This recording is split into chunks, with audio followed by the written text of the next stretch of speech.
que é a câmera principal? Certo.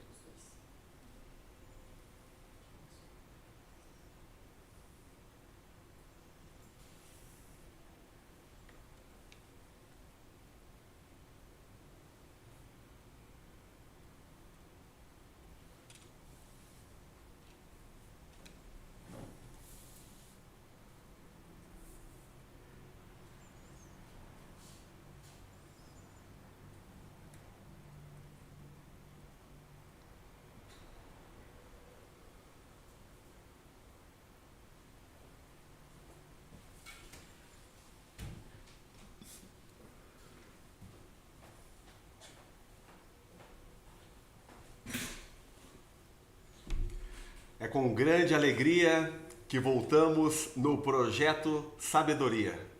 Hoje teremos um convidado especial. Todos os convidados do projeto Sabedoria são especiais. Hoje temos o Guilherme. O Guilherme é um amigo, ele faz parte do projeto de mentoria do amigo Jonas Kass, que rendo homenagens e mando um grande abraço ao Jonas nesse momento. E o projeto Sabedoria, ele tem como propósito trazer conhecimento, experiência e muita sabedoria. O Guilherme tem uma experiência muito bacana. O nicho que ele atua é crise de ansiedade. Então nós vamos tratar desse tema hoje, vamos abordar bastante e se alguém quiser fazer alguma pergunta, pode ficar à vontade pelo chat do YouTube. Então na bio do Instagram tem o chat, tem o YouTube e você entra por lá, tudo bem? Então eu vou apresentar o nosso amigo nesse momento e ele vai fazer uma oração de boas-vindas. Ele vai cantar em latim Ave Maria. Guilherme, por favor. Bem, muito obrigado pela recepção. Eu vou primeiro rezar, depois a gente se apresenta. Ave Maria, gratia plena Dominus tecum, benedicta tu in mulieribus, et benedictus fructus ventris tui, Iesus. Sancta Maria, Mater Dei, ora pro nobis peccatoribus, nunc et in hora mortis nostrae. Amém. Caríssimo Ricardo, muito obrigado pelo convite. É uma honra, né? Um amigo que a vida que Deus nos deu. Obrigado pelo convite. É uma imensa oportunidade estar aqui podendo compartilhar um pouco sobre o meu trabalho, sobre a minha vida, sobre a minha experiência. E também é uma imensa oportunidade de conhecer esse projeto do Pod Sabedoria, que visualizando assim, eu acredito que vai ser o Google da sabedoria. Amém. Que a pessoa vai entrar lá no YouTube, vai procurar uma coisa e vai ter aqui no seu podcast, sabe? Então, saiba que um dos argumentos vitais da nossa vida e é o argumento de maior maturidade emocional é o iluminar. É quando eu, com um conteúdo, com o meu serviço, com os meus dons, com os meus talentos, ilumino a vida dos outros para que os outros sejam polos de iluminação e também ilumine a vida de outros. Então, isso é o auge da maturidade emocional do ser humano. Na terapia a gente trabalha muito isso, quando a pessoa ela tem essa capacidade de servir, que ela não tem mais pena de si, que ela se coloca a serviço do outro verdadeiramente, é quando ela está cumprindo a verdadeira missão aqui na Terra, que é esse propósito de ajudar, né? Então, espero poder contribuir. Você que está nos assistindo, quiser fazer alguma pergunta ao vivo, à medida do possível nós vamos responder o que vier. E vamos lá, né? Vamos falar sobre crise de ansiedade, né? Vamos. Eu vou começar pegando um gancho da tua fala e vou dizer para você que eu concordo que o iluminar é muito importante. Quero deixar bem claro para todos que nos prestigiam nesse momento que se eu tenho um conhecimento e eu posso partilhar o meu conhecimento com o próximo, é a mesma coisa que eu iluminar um ambiente escuro com a luz que irradia de mim. Então imagine que você tem uma vela apagada na sua mão nesse momento e eu tenho uma vela acesa na minha mão nesse momento. Ou você tem uma vela acesa e a pessoa que tem a crise de ansiedade, que está nos ouvindo, está com a sua vela apagada. O Guilherme vai pegar a vela acesa dele e vai encostar a chama no pavio da vela apagada e vai iluminar. E não custa nada você levar a iluminação para o próximo, que o ambiente ele fica mais claro, mais iluminado, mais contagiado, mais aquecido. E é isso. A Bíblia nos traz, no Manual da Vida, em Provérbios, que a sabedoria é vizinha do conhecimento, amiga da abundância, temente a Deus. Enfim, temos muito a falar hoje aqui. O Guilherme, ele tem uma mentoria que ele trata pessoas com crise de ansiedade, principalmente membros da Igreja Católica, que ele tem um projeto de vida que ele vai expor para nós. E eu vou começar por essa primeira pergunta. Como que funciona esse projeto que você está inserido junto à Igreja Católica, o papado, que representa o símbolo do teu broche? Perfeito. Então vamos começar. Esse símbolo aqui é dos Arautos do Evangelho. Os Arautos do Evangelho são uma associação de direito pontifício. Então é uma associação internacional que foi chancelada pelo Papa em 2001. Os Arautos do Evangelho, neste símbolo, estão simbolizados o seu carisma. Então nós temos aqui no centro um ostensório com a Santíssima Eucaristia, certo? Então com o corpo, sangue, alma e divindade de nosso Senhor Jesus Cristo representados aqui.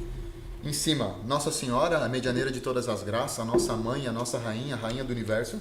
E embaixo o papado, esta instituição que foi criada por nosso Senhor Jesus Cristo e colocada nas mãos de São Pedro, juntamente com aquela promessa de que as portas do inferno nunca prevalecerão contra a Santa Igreja. Eu, quando tinha por volta de uns 10 anos, através dos projetos culturais com os jovens que os Arautos do Evangelho fazem no Brasil e no mundo, já estão em mais de 78 países, conheci esse trabalho, me encantei. Tenho um irmão que é missionário dos Arautos até hoje, que já está com seus 35 anos, faz 20 anos que ele pertence à Ordem dos Arautos. E eu me encantei e comecei a me aproximar mais, passei 5 anos muito próximo sendo formado pelos Arautos e depois me distanciei. E cerca de 5 anos atrás eu dei o meu sim para se tornar colaborador dessa obra. Então os Arautos do Evangelho se dividem em 3 ramos. O ramo masculino, que compreende missionários leigos consagrados a Nossa Senhora, de vida contemplativa e de vida ativa. Então eles vivem no mundo, mas não são do mundo, mas fazendo apostolado com as famílias, com os jovens, indo nas igrejas, nos asilos, visitando hospitais, levando comunhão para os doentes, sabe, atendendo em paróquias. Isso tem os leigos e tem os padres. E daí nós temos o ramo feminino, que são as irmãs de vida consagrada, que tem as noviças e as freiras, para ficar num vocabulário mais fácil de entendimento.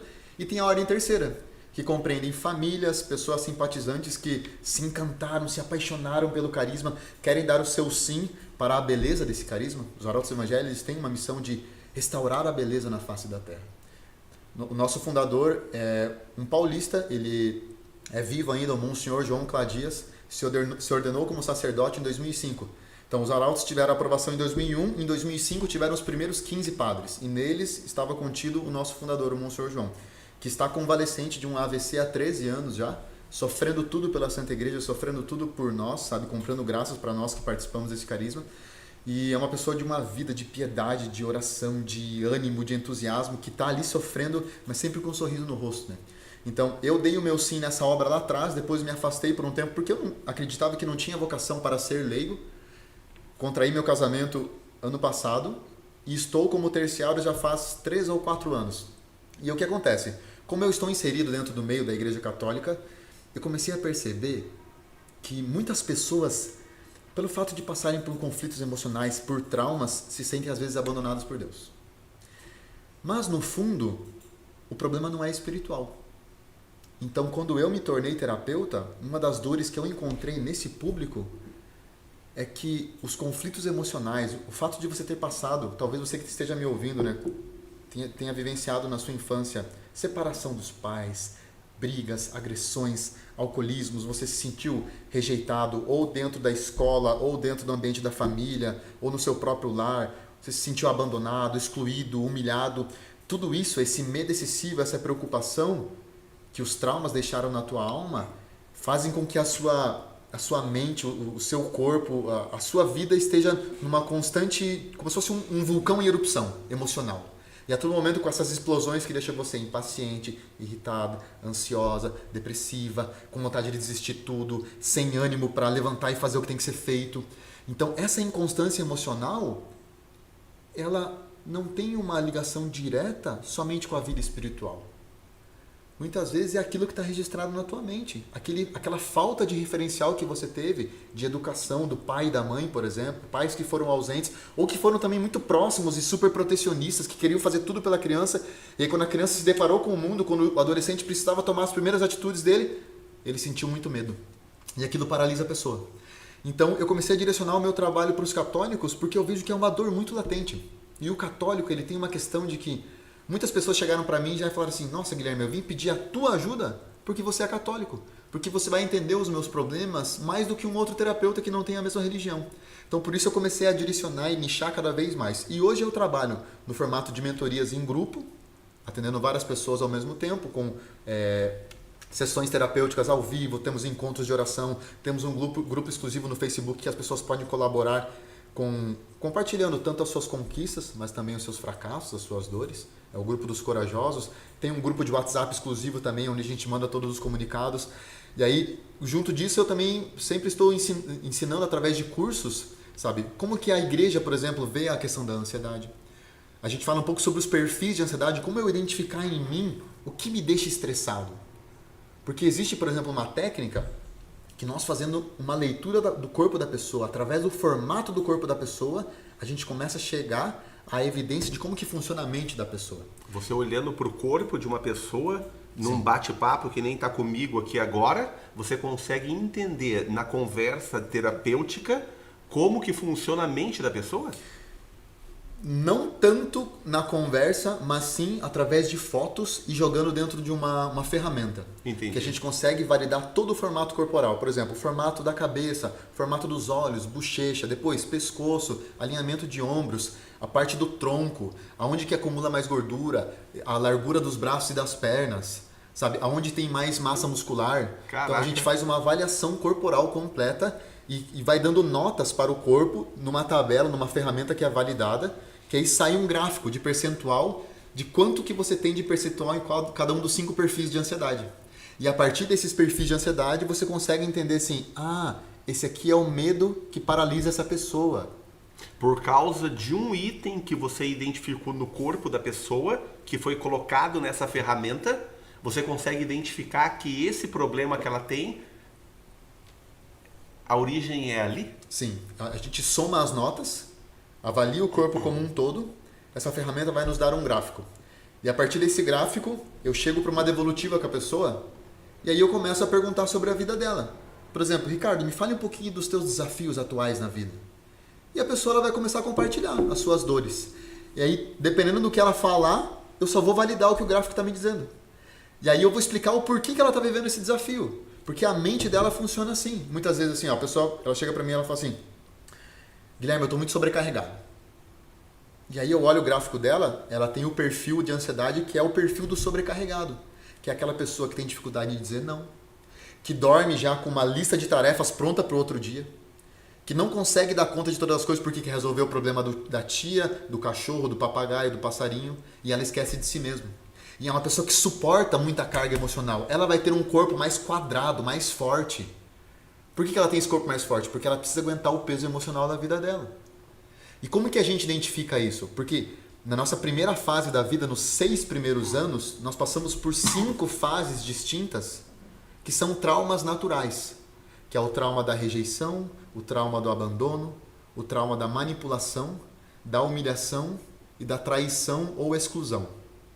E se eu tive um forte impacto emocional em cada uma dessas fases, o meu corpo vai armazenar energia e vai criar uma estrutura corporal para que eu não caia mais nessas dores. Deixa eu anotar aqui que eu quero que a gente fale mais sobre isso. Eu não entendi direito, e como você domina a arte, você acaba falando como de forma natural para você, né? Então são 6 o quê? nos 6 primeiros anos de vida. Ah, tá. Nos 6 primeiros anos, onde você forma a personalidade da criança. Perfeito. Tá. Porque o porquê que é nessa fase, né? Porque apesar da inteligência ser uma potência interna da nossa alma, uma potência espiritual, que é a nossa capacidade de compreender a verdade, de compreender a realidade, não há nada que está na nossa mente que não tenha passado pelos nossos sentidos. Isso é Santo Tomás de Aquino que diz na Suma Teológica, o príncipe dos teólogos. E o que acontece? O que a gente percebe hoje de todos os estudos da psicologia? Que nos 7 primeiros anos de idade, 6, 5, então é uma média que a gente faz. A criança, ela é muito emocional. Por quê? Porque ela não tem os conceitos mais perfeitos para poder entender o mundo. Quem que é a razão da criança? O pai e a mãe. É o pai que ensina que ela não deve tomar refrigerante todos os dias, senão ela vai ficar com diabetes. É o pai que ensina que ela tem que acordar cedo, que ela tem que estudar, porque aquilo vai fazer bem para a vida dela. É o pai e a mãe que dão a disciplina. Então a criança, ela puramente recebe as coisas do mundo. E nessa fase, ela engole, ou forçadamente, ou naturalmente, muitas emoções sem ela entender. Então, por exemplo, imagine uma criança que presencia o pai e a mãe brigando na cozinha por causa de um bife que está mal frito, mal passado. E o pai discute com a mãe e a criança ali, naquela inocência, naquela pureza primaveril, ela olha tudo aquilo ali e ela não entende. E ela sente algo ruim, porque o referencial de segurança da criança é o pai e a mãe. Correto. Se o pai e a mãe estão agitados, nervosos, irritados, conflitando e a criança está olhando aquilo ali, o que pode passar na cabeça dessa criança? 1 milhão de situações. Só que aquilo entra sem filtro e vai embora. É como se até os 7 anos de idade, vamos imaginar a porta de um restaurante, que até às 7 horas da tarde não tem segurança. Então até os 7 anos de idade, as pessoas que entram nessa festa, nesse restaurante, não tem um segurança para barrar, entra tudo. E isso vai formando como se fosse um óculos, uma forma de ver o mundo da criança. E se ela presenciou muito medo, como que vai ser um adulto que cresceu assim? Vai ser um adulto medroso. Você sabe que você me chama muita atenção isso aí. E é um alerta para os pais isso, né? Principalmente para esse mundo novo que a gente vive, que tem vários segmentos, né? Uns a favor do casamento, da família, outros do ficar só e assim por diante. E hoje você tem as famílias modernas, né? E nesse contexto, o pai trabalha muito, a mãe trabalha muito para estar no mercado de trabalho, ganhar o espaço dela, e o filho fica em casa. Muitas das vezes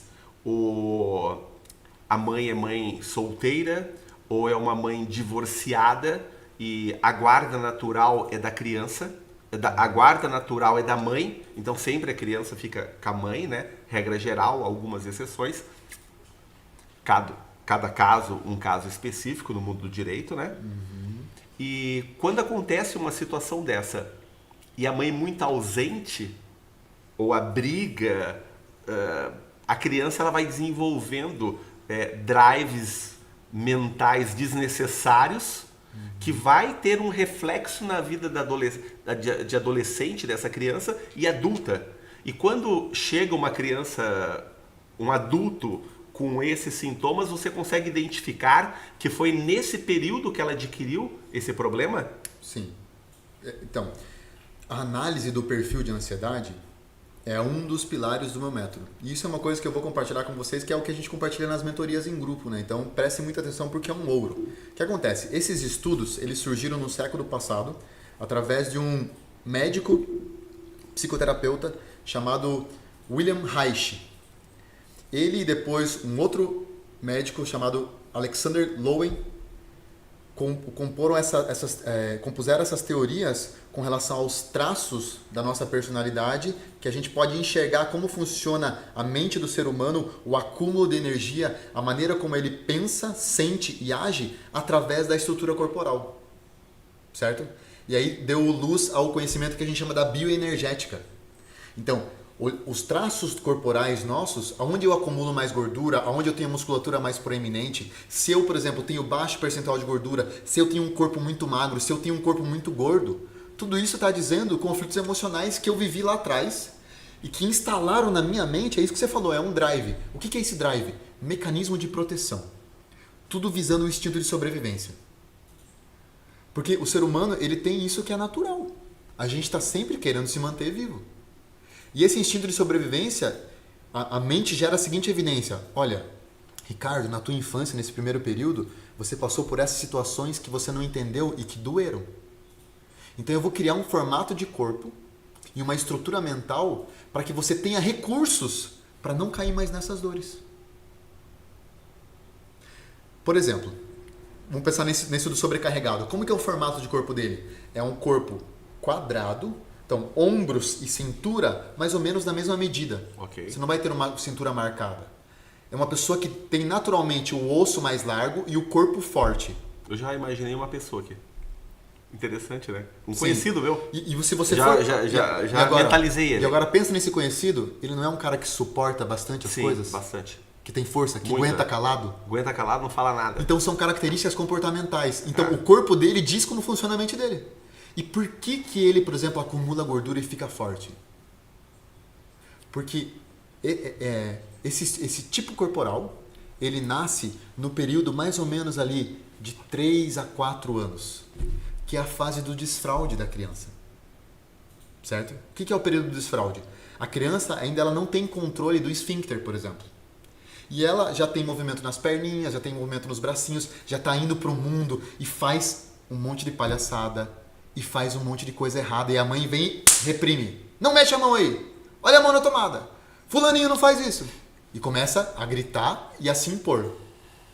E aí a mamãe, qual que é o sonho da mamãe? Que o filho tire a fralda e faça suas necessidades no local adequado para isso.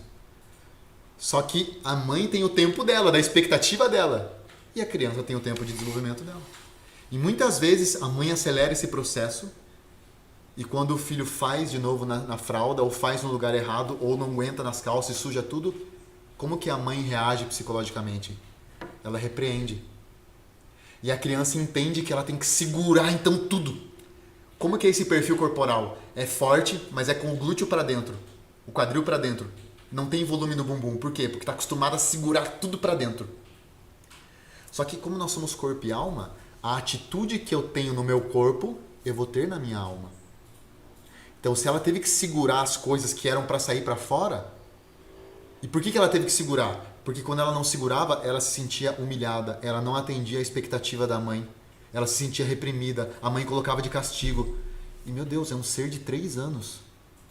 E o adulto olha com a mentalidade de adulto, cobrando uma sabedoria de adulto para uma criança de 3 anos. E você sabe que quando você fala isso, vem na cabeça várias histórias e várias visões de pessoas fazendo isso no dia a dia.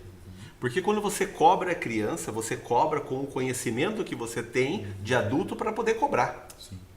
Mas a criança ela não tem todo aquele conhecimento. Então você tem que ter uma técnica para poder falar com a criança, para poder cobrar ela. Para que ela não adquira esse tipo de problema no futuro, né? Sim. Aí entra a questão assim que o mundo hoje é muito estressado, né? Então... As pessoas não têm paciência, é isso? Não. É porque o mundo ele é ansiogênico, se você for analisar. O que é ansiogênico? Tudo leva a pessoa a estar preocupada e ansiosa. Tá, e o que é ansiedade? A ansiedade ela é um estado natural, é uma emoção, ela é um afeto. Para simplificar, se a gente for olhar ansiedade e medo, é basicamente a mesma coisa. Até existe um cientista chamado Hawkins que ele criou uma tabela de emoções, que nessa tabela ele expôs qual que é a vibração energética em hertz das emoções. Uau, que maravilha! E aí quando ele fala sobre o medo, ele diz que o resultado do medo do nosso corpo é a ansiedade. Então elas têm a mesma carga energética, 100 Hz. Tá bem? Poxa. E o que acontece? A ansiedade por si só, ela não é ruim, Ricardo. Eu estava com uma ansiedade boa de vir aqui. Amém. Mas o que acontece? Quando eu sinto a ansiedade, eu abro 2 mundos, 2 realidades. Ou eu me preparo, que foi o que eu fiz. Claro. Sabe, eu falei assim, poxa, eu vou estar num podcast, eu vou poder contribuir com as pessoas que vão estar assistindo. Um super convite, que oportunidade. Meu Deus, Eu vou mergulhar em mais informações para trazer coisas inéditas.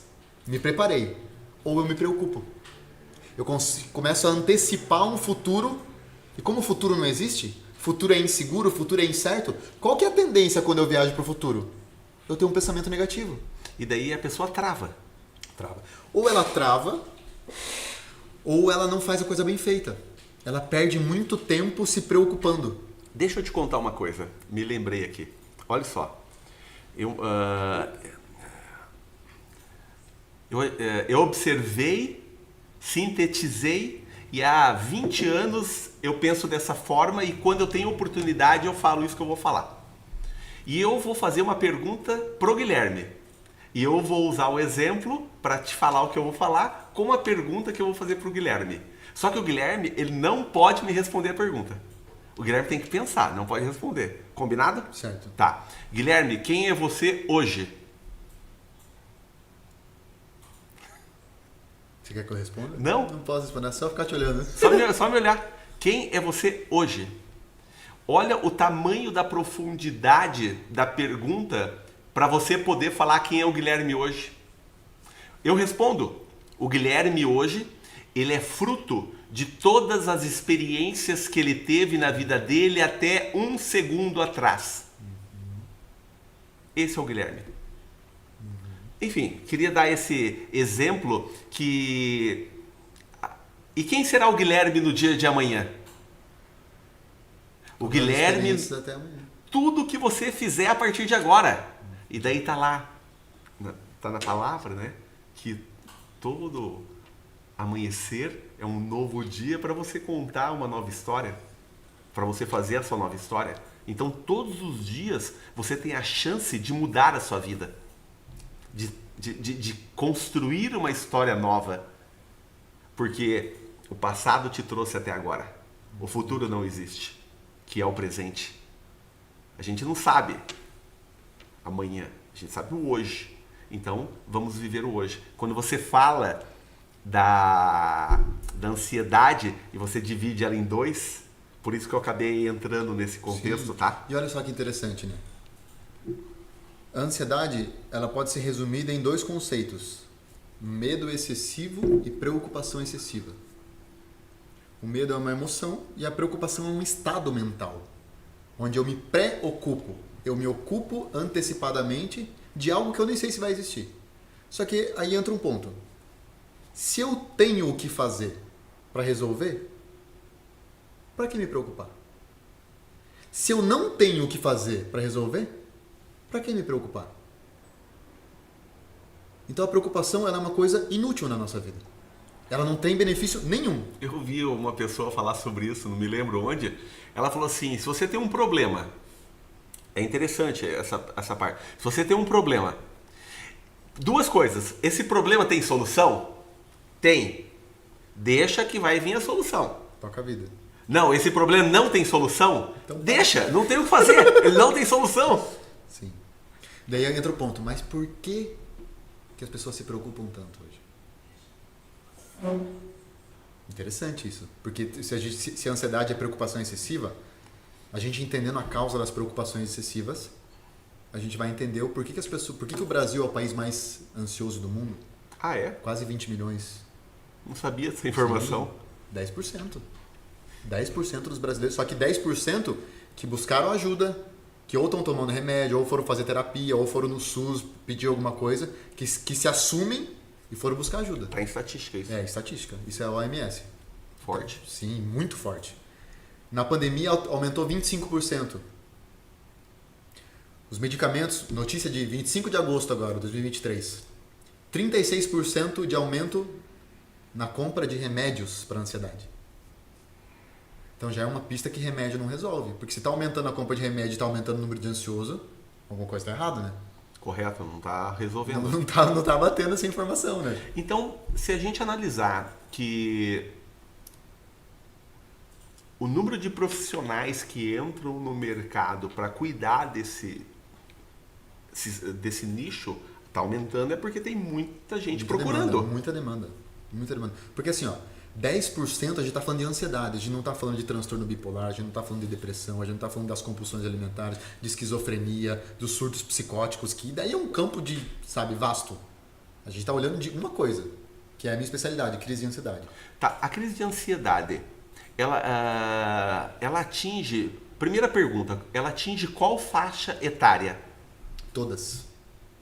Todas? Todas. Então vai do adolescente ao avô, Sim, o velhinho.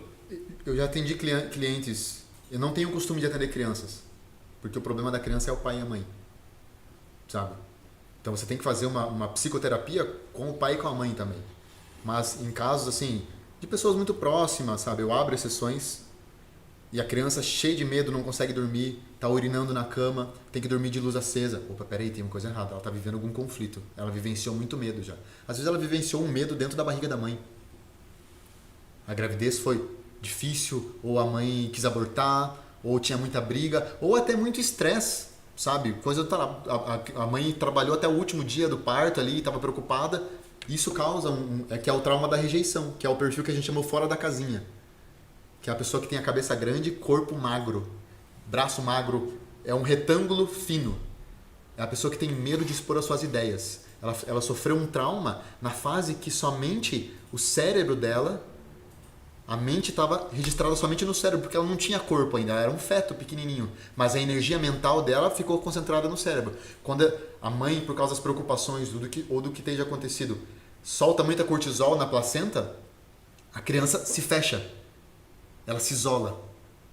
E ela começa a armazenar energia na cabeça. São pessoas extremamente criativas, raciocínio lógico.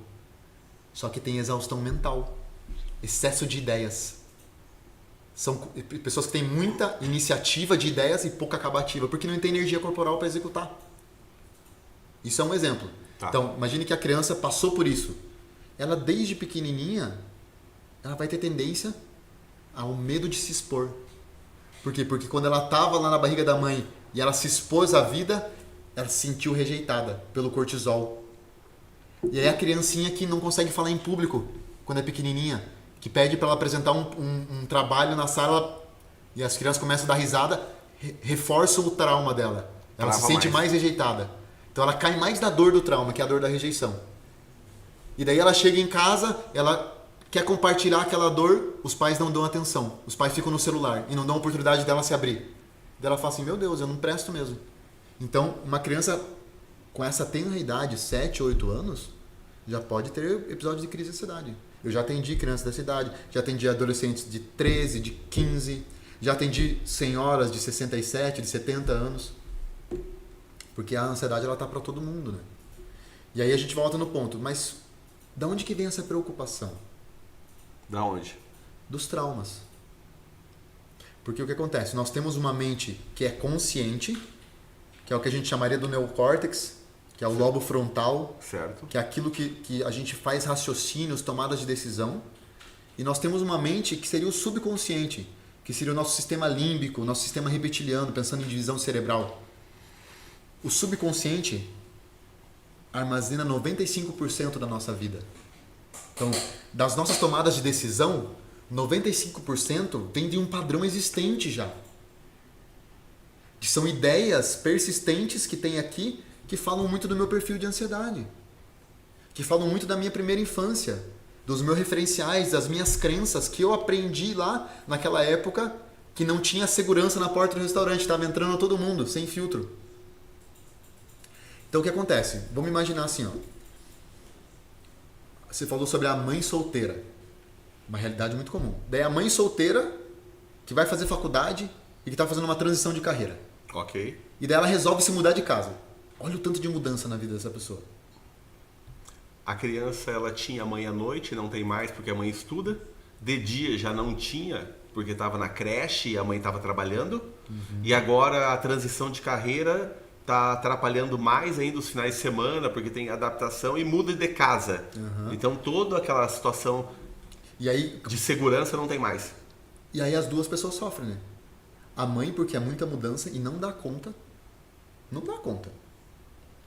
E aí essa mentalidade moderna de que a mulher tem que dar conta, de que a mulher tem que ser homem, o homem tem um instinto de caça, de proteção, que vai atrás. Nós nascemos para trabalhar. Tá no DNA do homem, né? Sim. O Edivaldo, ele foi entrevistado aqui, que é amigo nosso, né? Ele comentou e falou assim, veja bem, o DNA do ser humano, ele tem milhares de anos.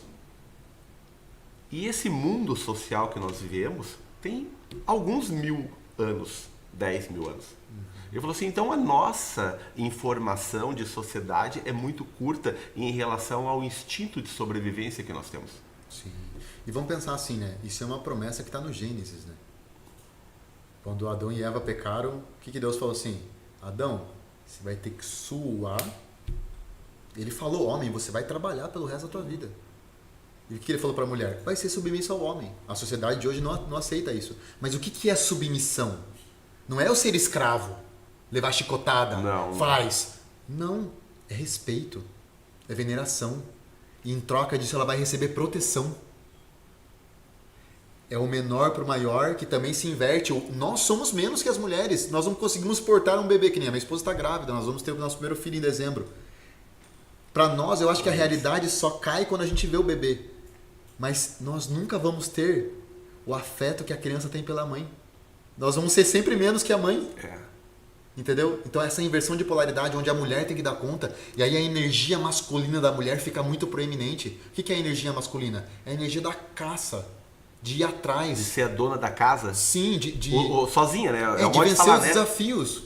Só que acontece, ela começa a esconder a energia feminina dela.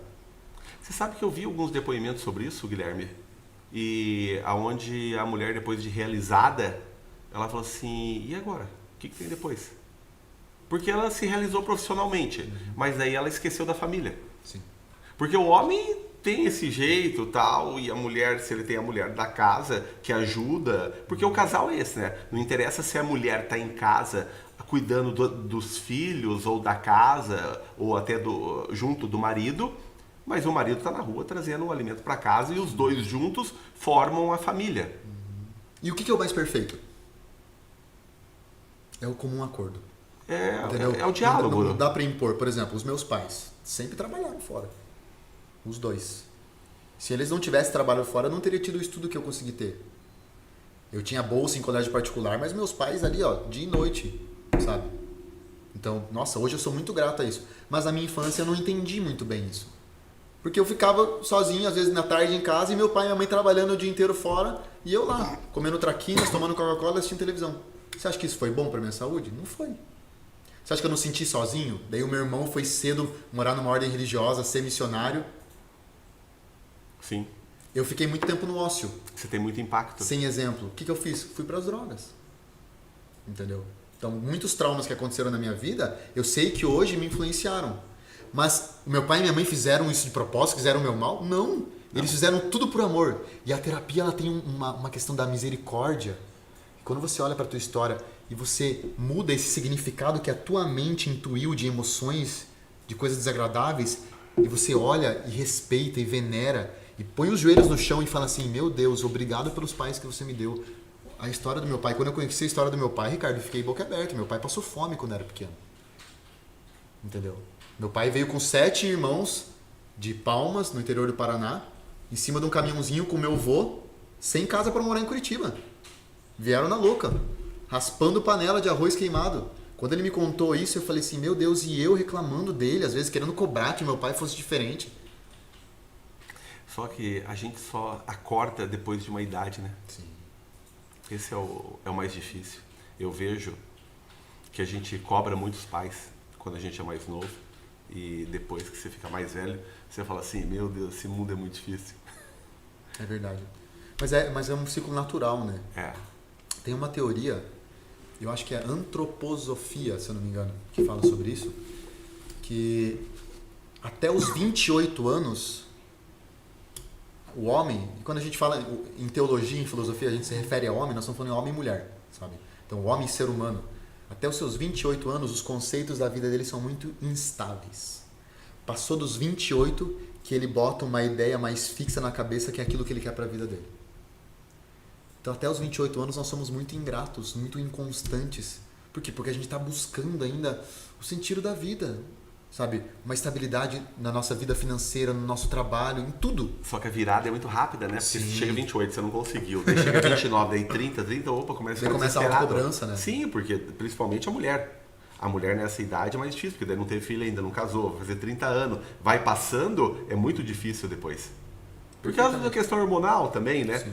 E esse tipo de público, de 25 a 35, você atende muitas pessoas com crise de ansiedade? Você tem alguns exemplos para nos brindar? Ó, por exemplo, tem uma moça que as minhas mentorias elas duram 2 meses, sabe? Tanto a individual quanto a em grupo é um pouco mais curta, são 5 semanas. Então em 5 semanas nós eliminamos as crises de ansiedade. Eu tenho um depoimento de uma moça, 23 anos, por exemplo, mais nova ainda. Que, normalmente a gente pensa assim, poxa, mas com 23 anos que preocupação que essa moça tem? Ela já morava sozinha. O que ela viveu na infância? Os pais se separaram. O pai era militar, morava longe. Ela teve que ficar com a mãe. E o convívio não era bom com a mãe. A mãe era muito crítica. Não que esteja errado, mas normalmente a mulher ela vai ter uma ferida materna. Isso é importante. Homem tem ferida paterna. Por quê? Porque o homem, quando ele tem um filho, o que ele faz com o filho? Ele não fica, ai, meu filhinho, meu lindinho. Não, ele joga pro mundo, ele joga pra cima, ele fala, filho, vamos correr, vamos pular. Expõe o filho ao medo. E o filho sente um pouco de aversão a isso. Porque quando ele chega na mãe, a mamãe pega o bochechinho e fala assim, ai, você é meu bebê, você é meu príncipe, vem aqui, afaga e não sei o quê. E com a mulher é o contrário, é o pai que faz isso, minha princesa, vem aqui dar um beijo no pai. E a mãe, filha, senta direito. Isso aqui não é coisa de menina. Enxuga Cruza a as boca. pernas. Isso. Então percebe como esse excesso de crítica a mulher começa a transferir para ela mesma. Porque se ela fala assim, se a minha mãe cobrava isso, é sinal que eu devo ser assim. Por mais que eu não consiga, eu vou continuar mantendo esse padrão. Isso fica tudo no subconsciente dela. E ela se torna uma mulher que se cobra demais. E o que o mundo ensina hoje? Que a mulher feliz é a mulher que ganha bem. Então, nesse desespero por emprego, por estudo, por formação, por evolução, mesmo a jovem de 19, 20, nesse caso 23 anos, começou a desenvolver crise de ansiedade. Só que como que eu resolvo isso? Isso é um ponto interessante. A gente tem que primeiro voltar lá no passado, reprocessar os traumas. Reprocessar. O que é reprocessar? Reprocessar. Processar novamente. O que são traumas? Traumas são, a gente chama de eventos traumáticos, né? Foram cenas, episódios, situações que você viveu, que aconteceram em alguma fase da tua vida, que te deixaram um forte impacto emocional. Ou medo, ou tristeza. Teve alguma emoção muito forte que deixou um rastro negativo em você. Só que o problema não é o fato, o problema é a percepção que você teve do fato. Então a gente tem que voltar lá atrás e mudar essa percepção. E isso se faz de maneira muito simples, muito rápida. Tem gente que em uma sessão conseguiu se libertar das crises de ansiedade comigo. Por quê? Porque a gente vai direto na causa. Entendeu? Que são os traumas. Então esse é o primeiro ponto. Segundo ponto, eu tenho que entender qual que é o meu perfil de ansiedade. Porque tá, eu eliminei o trauma lá de trás, mas hoje na minha vida eu ainda tenho alguns medos que me paralisam, eu tenho algumas preocupações segundo o meu perfil. O medo de se expor, o medo de se sentir abandonado porque eu quero ser aprovada, é o medo de desagradar os outros, de eu digo sim pra todo mundo, é o medo de me sentir manipulado, de eu quero controlar tudo na minha vida, as pessoas, as situações, as expectativas, tudo sob meu controle.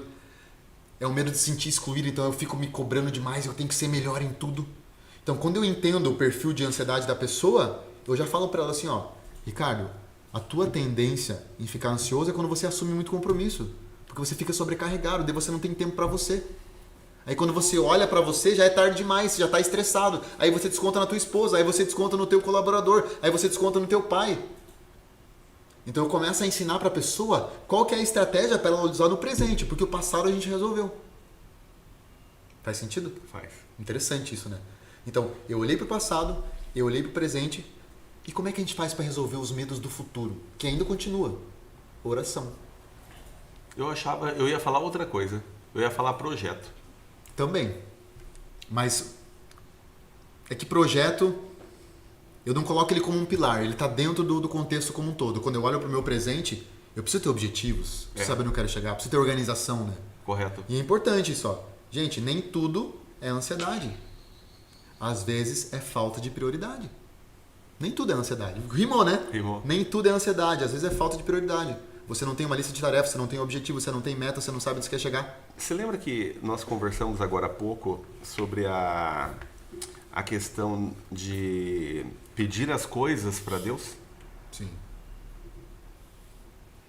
E daí a gente vai lá e faz a oração, focaliza o pensamento, o desejo, faz por merecer, e daí você tem aquilo. E daí a hora que você tem aquilo que você quis, mesmo assim tem um vazio. Olha, interessante isso. Tem um artigo de uma psicóloga que ela é da linha da psicologia tomista. O que é a psicologia tomista? É a psicologia ela é uma matéria, né? Então, psicologia, estudo da alma. A teologia ateia, ou a filosofia ateia, a filosofia mais moderna, que não coloca Deus nas coisas, vai falar que é o estudo da mente. Mas psico é alma em grego. Psiquismo é o nosso funcionamento da nossa alma. Então, essa psicologia, o que é tomista? É segundo os pressupostos, segundo a cosmovisão, segundo a visão de universo de São Tomás de Aquino, que é o príncipe dos teólogos católicos. As obras dele, assim, são...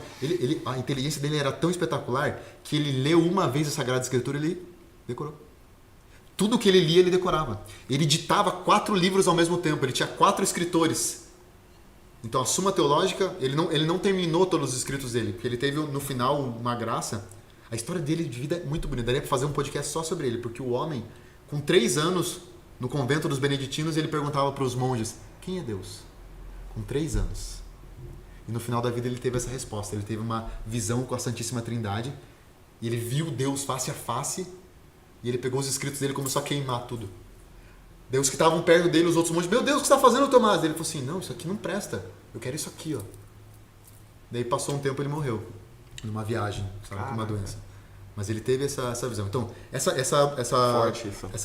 psicóloga de estudo de psicologia tomista, porque a psicologia tomista ela olha para a alma enquanto inteligência, vontade e sensibilidade.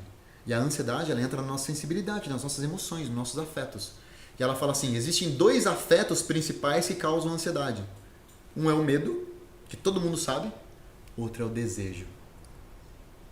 O desejo não realizado ou o desejo imaginário? O desejo obsessivo de querer as coisas, de ter posses.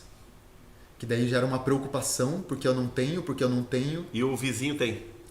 Não só por causa disso, mas às vezes é uma coisa lícita. Por exemplo, quantas e quantas pessoas sonham em ter o primeiro 1 milhão antes dos 30? E a pessoa coloca como uma ideia obsessiva. Só que aí que tá. Ricardo, qual que é a finalidade do homem nessa terra? Ele nasceu para ganhar 1 milhão antes dos 30? Não. Ou ele nasceu para a vida eterna? E aí eu esqueço da minha vida espiritual, eu esqueço de tudo, eu esqueço de família, eu passo por cima dos outros, eu sou desleal, eu sou desonesto, mas eu consegui o primeiro 1 milhão antes dos 30. Daí quando eu consigo o primeiro 1 milhão, é como se fosse um gráfico. Aqui está no ponto 0. Aí eu miro 1 milhão. Fiz tudo, trabalhei, não tive família, não constituí família, estudei, virei madrugadas, tô com a soel de peça, mas ganhei 1 milhão. Quando eu chego aqui no 1 milhão, eu entro na frustração. Pá! Ah, não era 1 milhão, eu tenho que comprar uma casa em Miami. Daí começa, e vai atrás do sonho. Compra a casa, tá. Por quê? Porque na matéria, isso aqui é matéria, não tem estabilidade. A matéria está sempre se corrompendo. Concorda comigo? Concordo. Que tudo que existe está se degradando? Uhum. O espírito não. Então, por isso que a sabedoria, quando a gente olha para as verdades do espírito, as verdades sobrenaturais, que estão acima da nossa natureza, as realidades divinas, isso que sustenta a alma do ser humano.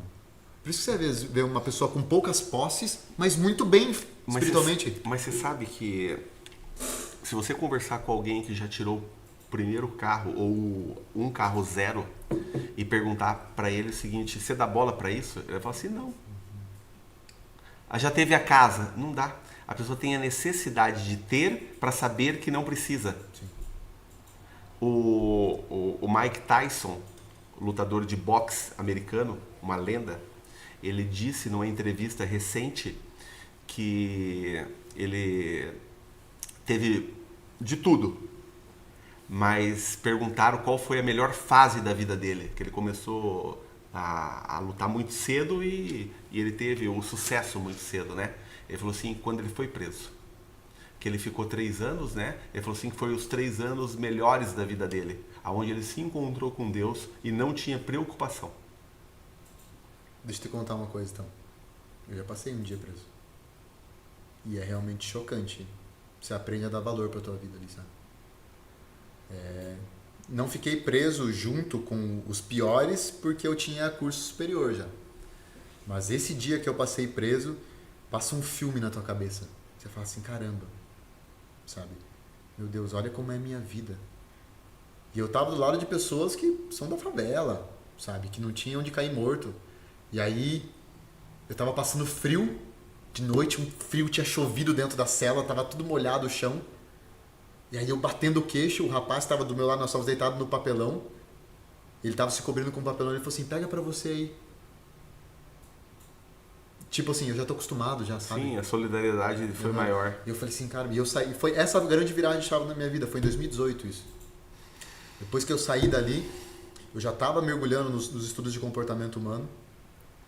E eu tive a virada de chave na minha vida, sabe? De buscar ajuda terapêutica, de entender as minhas crises de ansiedade, de entender o porquê que eu era tão fascinado por droga. Porque eu nunca tomei remédio, mas o meu lazer, a minha fuga era a droga. Que é o mesmo efeito de um ansiolítico, de um hipnótico, né? Mas é interessante essa questão, porque a dor... Por que Deus permite que a gente sofra? Interessante isso, né? Para colocar a gente no nosso lugar. Então ele puxa o tapete na hora que precisa? Mais ou menos isso. Porque o que acontece? Somente dentro do catolicismo, somente com a figura de Cristo em evidência, de Nossa Senhora em evidência, a gente vai entender o porquê do sofrimento. As outras religiões não conseguem pegar esse conceito. Você sabe que é verdade, né? É difícil você falar em sofrimento em outra religião. A Igreja Católica, ela trabalha muito a penitência, né? Você tem que se penitenciar, né? Sim. É que, em qual sentido, né? Pro católico, qual que é a finalidade última da nossa vida? Ir pro céu. Nós somos concebidos no pecado original. Então nós temos efeitos do pecado original a todo momento em nós. A gente acorda, a gente sempre quer ficar um pouquinho mais deitado na cama, preguiça. A gente quer sempre estar bem vestido, às vezes de forma excessiva, para impressionar, vaidade. Nós sempre temos tendência a ser o centro da atenção, soberba, ser o primeiro. Nós temos tendência a comer e beber demais, gula. Temos tendência a nos apegarmos à matéria, à avareza. Temos tendência, quando alguém pisa no nosso pé, a querer matar o sujeito, ira. São os vícios capitais.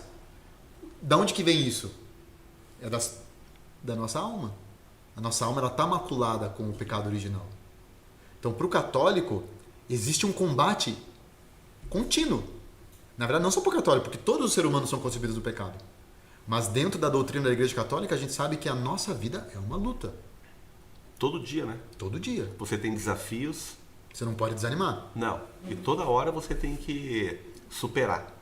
Porque não tem como não superar. Porque você tem que superar e avançar. E daí já vem o próximo. E são sofrimentos inevitáveis. Por exemplo, um sofrimento inevitável. Para a nossa alma de concebida no pecado original, que temos más tendências. Nós, enquanto homens, nós temos uma tendência natural a sentirmos atração por mulheres. É natural.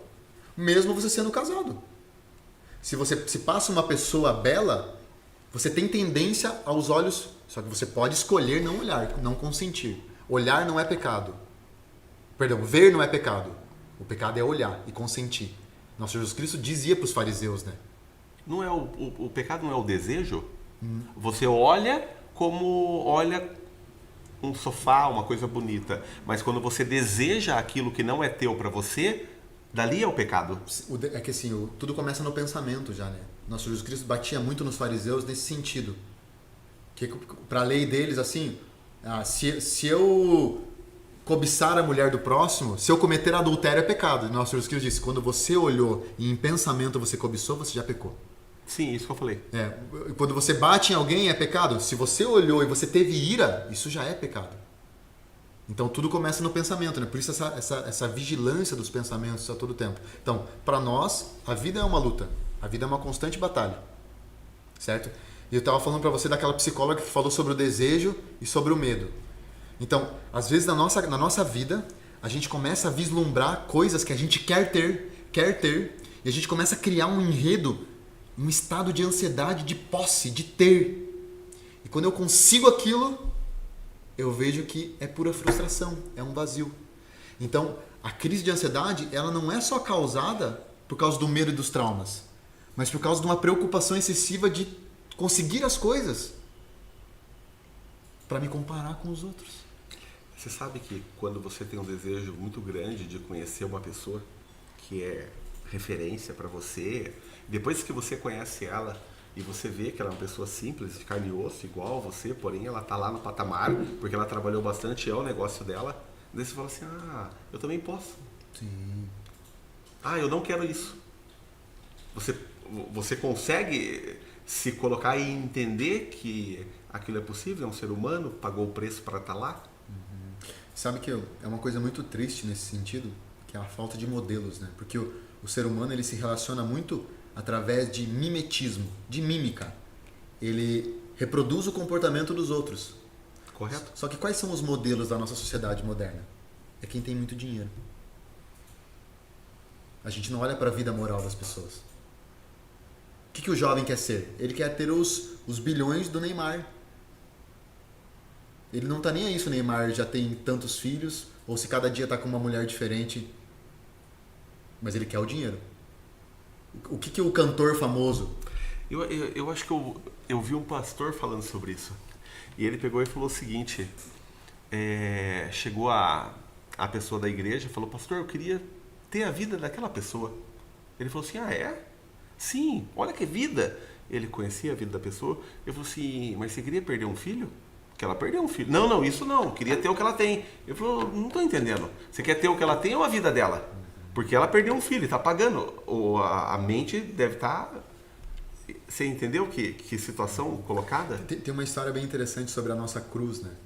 Cada um tem a sua cruz. Correto. E ela foi feita perfeitamente para encaixar no nosso ombro. Sob medida. Aí tem um rapaz que estava no Vale das Cruzes lá, na hora de começar a jornada dele. E ele falou assim, não, essa cruz aqui está muito pesada e está muito grande. E largou e foi procurar uma menorzinha lá. Uma pequenininha. Aí pegou, não, essa aqui é levinha, essa aqui aguenta a viagem inteira. Aí começou a viagem. Em determinado momento chegou um morro, um vale, um penhasco e outro morro. E cada pessoa que parava, colocava a sua cruz E passava. como uma ponte e passava. E estava todo mundo colocando a cruz exata, porque ninguém trocou, só ele. Todo mundo tá sob medida, né? Todo mundo, E porque Deus dá a força necessária. E aí, o que tem a ver isso com a ansiedade? Que muitas vezes a ansiedade também, o que eu acredito, que Deus permite na nossa vida para nos abrir os olhos. É isso mesmo que você quer para a tua vida? Você está desejando tanto isso? Por quê? Você está temendo tanto isso? Por quê? Porque a gente tem que começar a questionar né? Questionar os nossos objetivos muitas vezes. Porque tem coisas que vão fazer mal pra gente. Essa ideia obsessiva da posse, por exemplo, é o que os jovens sofrem muito. Normalmente quando chega pessoas com ansiedade mais novas, 25 menos, 25 anos para baixo, é muito uma ansiedade de desejo, de ter as coisas que eu preciso ser. Mas o ser não tem nada a ver com o ter, né? E o jovem fala isso pra você? Não fala, mas você vê pelas evidências da vida dele. Que ele tem esse desejo? Porque num diálogo, porque o que eu faço? Eu faço uma anamnese. Eu falo assim, Ricardo, qual é o teu maior desafio hoje? E o que está te impedindo de conquistar esse desafio? Certo? Qual é o seu objetivo para esse ano? Eu começo a entender a vida dele. Tá? E o que vai acontecer se você não conseguir isso? Aí o cara começa a abrir. Não, mas se eu não conseguir isso, vai me afetar dessa maneira. Como que os meus amigos vão me ver se eu não tiver isso? Por quê? Porque é o que tem na mente dele de conceito, do que é felicidade. Onde ele vai ser cobrado. Porque, por exemplo, o que é felicidade? Felicidade, a tradução dela é bem-aventurança. Então, os bem-aventurados são felizes. É um estado de espírito em determinado momento da tua vida. Na verdade, você teve uma realização. a felicidade ela é produto de um instinto do ser humano. Todo ser humano busca a felicidade constantemente. Mas a felicidade ela é o fim último do homem. Felicidade é ver Deus face a face. É impossível ser feliz nessa terra. Sabe aqueles momentos de agradecimento que você tem de alguma coisa que são pequenos? Sim. Que você fez um monte de coisa, daí você falou, puxa, obrigado, deu certo.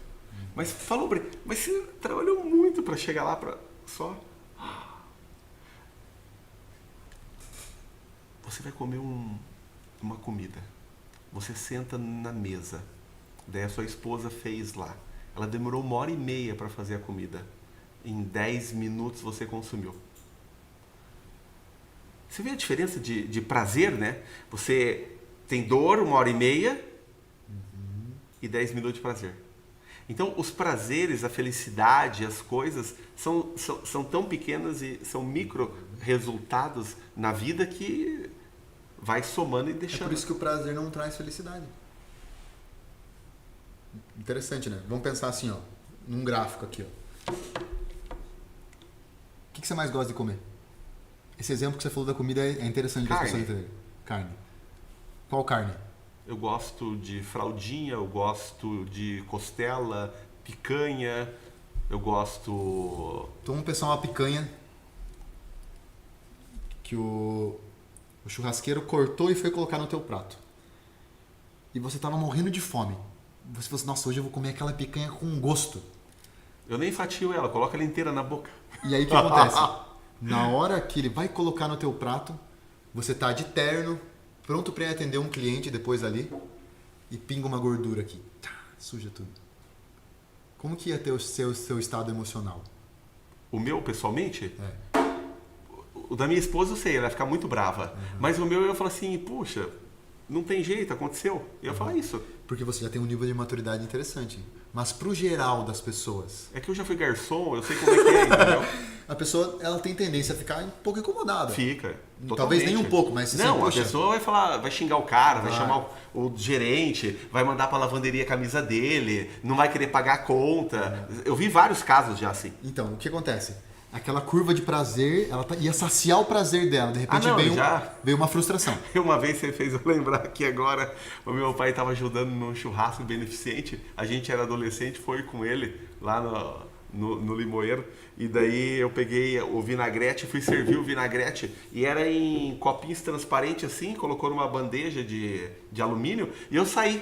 Rapaz, eu não tropecei, caiu a bandeja no amigo dele. Nossa. Rapaz, esse cara ficou tão bravo, mas eu era adolescente, devia ter os meus 15, 16 anos, o cara brigou um monte lá, daí chamou meu pai, aquele rolo, limpou o cara, mas deu um banho nele de vinagrete. Mas vamos imaginar assim, ó, que a pessoa não tivesse derrubado a gordura e você comeu a picanha. Da mesma maneira, você ia comer a picanha, chega uma hora que saciou a fome. Acabou o prazer. Acabou. Dá até uma certa moleza. Ah não, você fica irritado de ficar ali, você quer ir embora. Então, isso é a prova que tem a curva do prazer, mas tem uma curva de frustração a todo momento. A todo momento. A todo momento. Nossa vida não tem como ter só prazer. E é isso que é a ilusão. Você está saciado. É a ilusão do jovem de hoje, de achar que se ele tiver muito dinheiro, ele vai ter prazer sempre na vida. Ele vai eliminar todos os sofrimentos. Não, não vai. Impossível. Tem sofrimentos que são inevitáveis. Por exemplo, aquilo que eu falei, ó, você manter a fidelidade no teu relacionamento é um sofrimento inevitável. Você vai ter que lutar sempre para se preservar, para preservar os seus. A luta para você se manter vivo, você vai ter que sempre trabalhar um sofrimento inevitável. O acordar cedo, o manter a ordem da sua casa, o educar os filhos. Olha o tanto de sofrimentos que são inevitáveis se você quiser ter uma família digna. É inevitável. Então, a arte da vida é saber lidar com esses sofrimentos inevitáveis sem sofrer. Entender que não é sofrimento, é mais um ato acontecendo na tua vida como qualquer outro ato. Só que hoje, as conquistas e as derrotas, elas têm peso muito dissemelhantes. A pessoa ela tem uma conquista, ela tem aquela torcida. Sabe de onde que vem o nome torcida? De torcer o sistema nervoso. O que o sujeito faz dentro de um estádio de futebol? Torce. Torce o quê? O sistema nervoso dele. Ele faz isso aqui com o sistema nervoso. Naquela vibração. A troco de quê?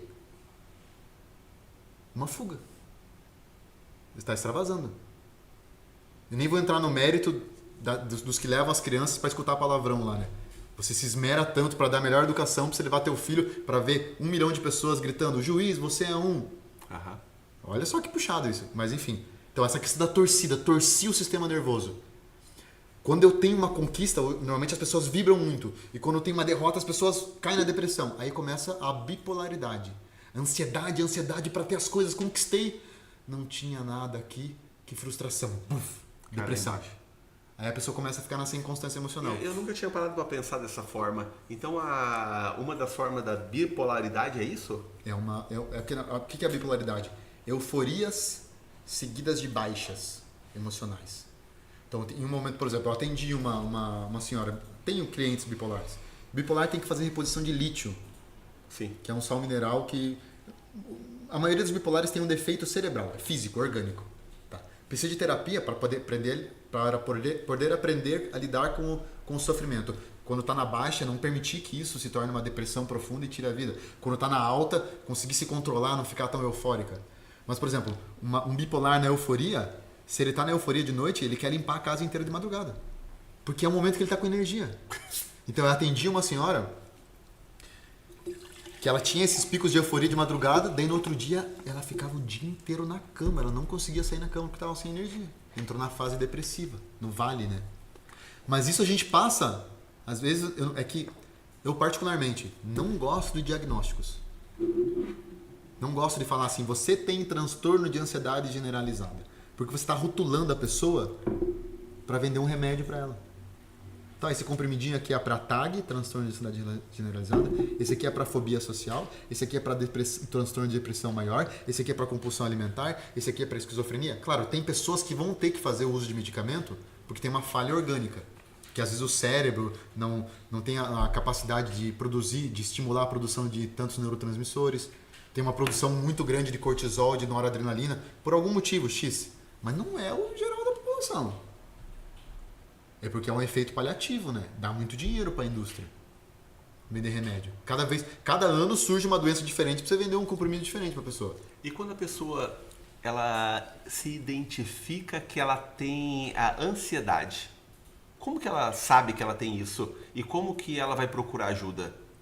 Porque tem gente que vai falar que não é ansioso, que não tem problema, sabe? Alguém da casa, da família vai dizer, não, você tem que procurar ajuda. A pessoa fala, não vou procurar, eu não preciso. Certo. Tudo se baseia na funcionalidade. Como a ansiedade é natural, e a gente vai estar sempre em estados de ansiedade devido a compromissos novos, devido a responsabilidades, a organização do dia, entende? Sempre vai ter um certo estado, porque por eu querer alguma coisa, e está tudo bem isso, não tem problema. Só que tem um nível que a gente entra naquela questão que a pessoa não consegue se preparar e ela começa a se preocupar. E isso começa a se tornar disfuncional. Uma sequência disso. O estado de ansiedade elevado, ele é fruto de preocupações. Podem ser preocupações variadas de vários assuntos diferentes ou uma preocupação persistente. Por exemplo, eu tenho medo que no mês que vem eu não dê conta de pagar as contas. É muito comum as pessoas hoje em dia. Tá sempre pensando antes de chegar. Nós já tá pensando em novembro lá já. Meu Deus, mas será que novembro vai dar certo? Meu caro, novembro. Ou o seguinte, meu caro, amanhã, a hora que você acordar amanhã, você vai atrás disso. Sim. Minha mulher fala isso pra mim, falou assim, mas tá muito tranquilo. Eu falei, não, amanhã a gente resolve isso aí. Não, mas tem que ver hoje. Eu falei, não, deixa, amanhã a gente vê. Sim, tem que descansar para amanhã tá. Sim, e outra, igual a gente tava falando assim, o problema tem? Tem. É resolvível? Não é? Não é. Uhum. Então, por exemplo, características dos comportamentos do ansioso.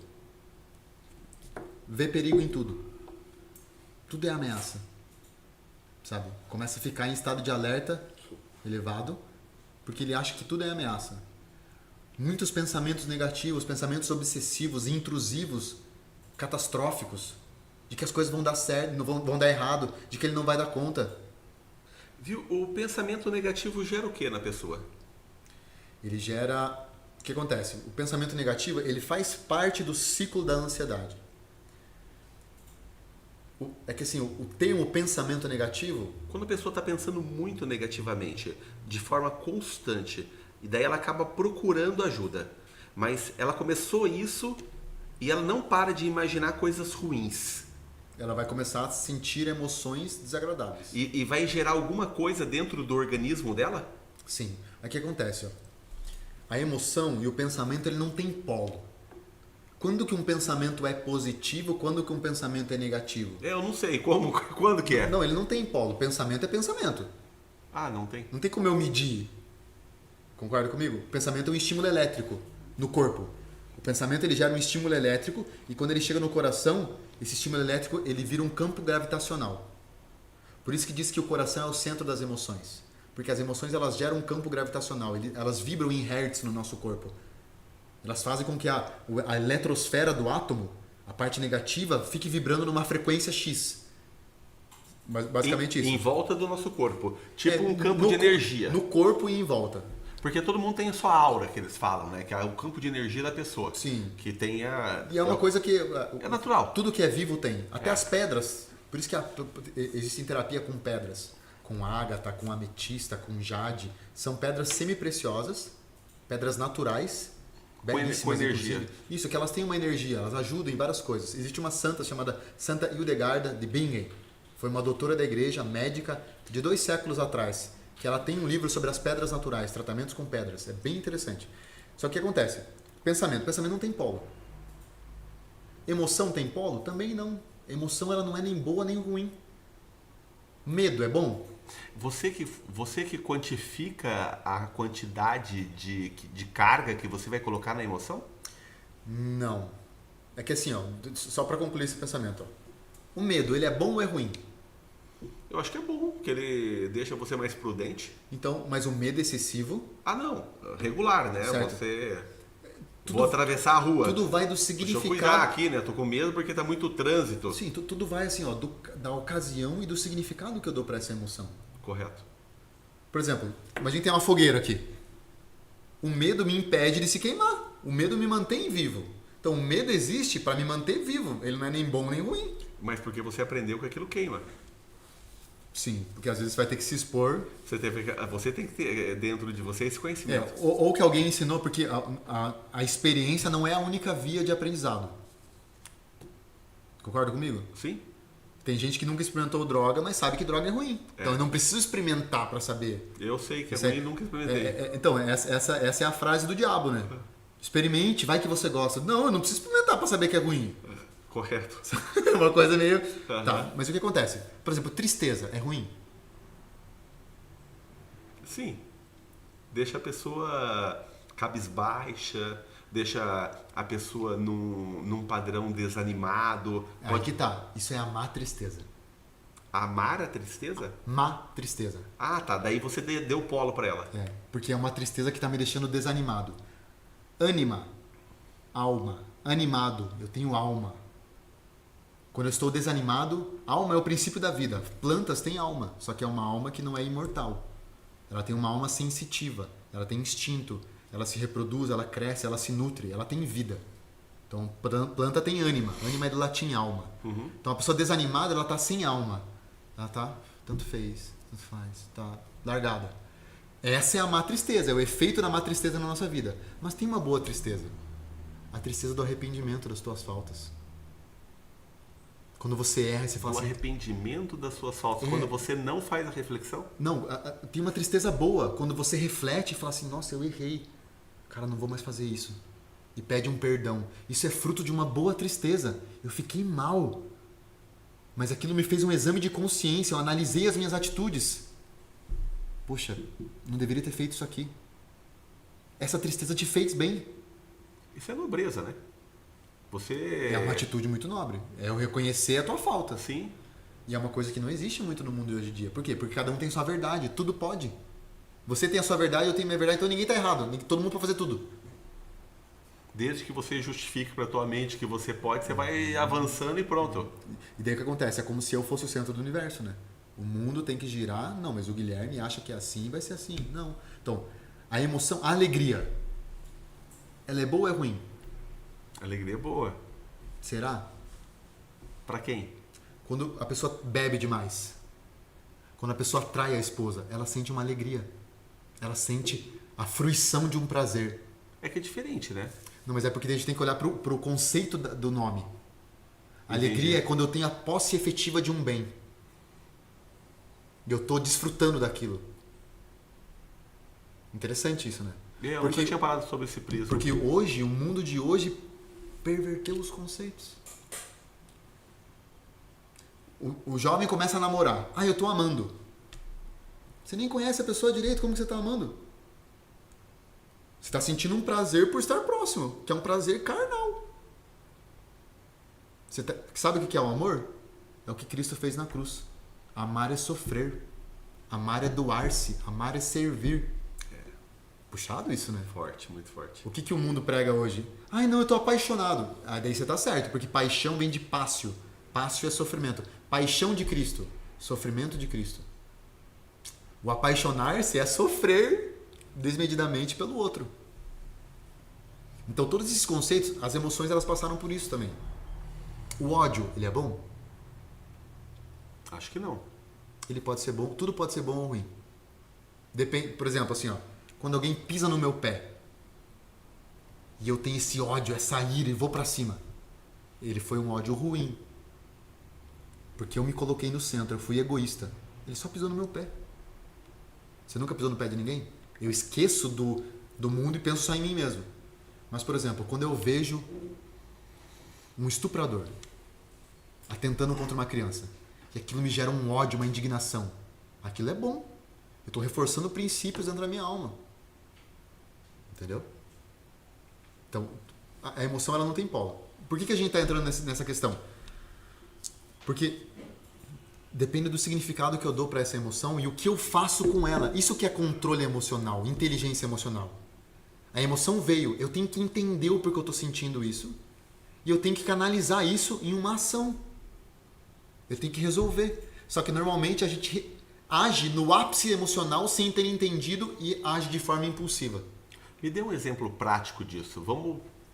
Essa teoria, vamos tentar encaixar em alguma coisa do dia a dia de um ser humano. Vamos imaginar um palestrante. Tá. Certo. O ganha-pão dele é? Dar a palestra. Falar em público. É. E aí, ele chega um dia para dar uma palestra para 5.000 pessoas. Correto. E ele nunca deu uma palestra para 5.000 pessoas. Uma coisa nova. Sim. Vai dar aquele frio na barriga. Sim. Na hora que ele chegar na frente da palestra, 2 possibilidades. Vai vir um pensamento assim: caramba. Vou arrebentar? Não, vai vir um pensamento assim: caramba, tem bastante gente aqui, né? É um pensamento que é um fato, tem bastante gente aqui. Uhum. Só que ele pode interpretar esse tem bastante gente aqui como eu não vou dar conta, ou poxa, que oportunidade, vou mudar a vida de 5.000 pessoas. Então, primeiro vem o pensamento. Se ele se torna negativo, eu alimento ele com uma história. Não vou dar conta. Nossa, já tem um me olhando torto ali. Ixi, meu Deus. Bicho, o pessoal tá com o celular na mão, nem quer prestar atenção em mim. Ixi, já tô me sentindo rejeitado. Paralisei, vou embora. Alimentei, senti medo. Medo produziu cortisol. Cortisol e adrenalina. E começa o ciclo da ansiedade. Começa a acelerar meu coração. Falei assim, ai meu Deus do céu, não vou dar conta. A respiração começa a ficar acelerada, eu começo a sentir tremores, dores no corpo. Isso é uma crise de ansiedade. Começou como? Com um pensamento. Só que eu interpretei esse pensamento como eu não vou dar conta. Mas será que é real isso? Às vezes a pessoa criou isso na mente dela. Sim, é puramente. Puramente a mente funcionando. Porque a mente não sabe discernir o que é real do que é imaginário. Para ela, tudo é real. Ah, é? Sim. Quer fazer um exemplo? Quero. Então, vocês que estão assistindo a gente, pega o limão. Imagina que tem um limão aqui. Tá, peguei o limão. Pega o limão, pega a faca, A faca. corta o limão pela metade. Agora pega a outra metade aqui, Peguei. espreme na boca o limão. Salivou? Salivei. O limão tá bom. Interessante, né? É muito interessante. Limão. É limão. Por quê? Porque na minha cabeça eu tenho o conceito de limão. Eu sei o que é o gosto de limão. Procura o cheiro do limão. Até o cheiro você... Aham. Parece que ele tá apetecendo. Não veio um negócio verde na tua cabeça? Sim. É a realidade que você cria. Entendeu? Só que imagine se eu começo agora... Imagina que esse limão tá estragado. Nossa, acabou de tomar limão estragado. Aham. Daí você quer cuspir. Aham, tá vendo? É. Ué, mas cadê? Não tem limão. O que é um medo de não dar conta? Não sei. É uma coisa que está na cabeça da pessoa, segundo as crenças. Porque talvez lá na infância a mãe dela fosse assim, não vai ser ninguém quando eu crescer, se não me obedece. Você sabe que tem bastante disso mesmo? Você falou uma coisa muito forte. Como que tem pais que xingam filhos? Tem. Mas xingam assim e fala, seu burro, você não vai ser ninguém, o que você está querendo, que coisa feia, sabe? Alguma coisa mais forte. Isso daí não é o correto, né? Você acaba criando até um trauma que pode virar uma ansiedade. Sim. E ter que fazer um tratamento. Pô. Vamos pensar assim. A primeira vez que surgiu o termo ansiedade e que foi estudado e foi definido foi como um transtorno psicológico, emocional, que gerava aflição, angústia e muito medo. Isso foi século XIX. Portanto, 200, 300 anos atrás. Certo? Certo. Antes disso, não existia tanto disso. Ou existia, mas não era diagnosticado porque não estava encapsulado. É porque a realidade do mundo era totalmente diferente. Também. Não existia tecnologia, não existia luz. As famílias eram mais centradas, conviviam mais. A mulher estava mais em casa para educar os filhos. Estava mais presente, fazia esse papel de afeto. A sociedade era agrícola. Não, a sociedade estava em volta de Deus. Era uma sociedade mais teocêntrica, não antropocêntrica, onde eu estou no meio, o homem está no meio e tudo gira em volta do homem. Não. As crenças religiosas eram muito mais afirmadas. E isso dava mais esperança, mais fé, mais caridade. As pessoas interagiam mais. É só você consultar os livros de história dessa época.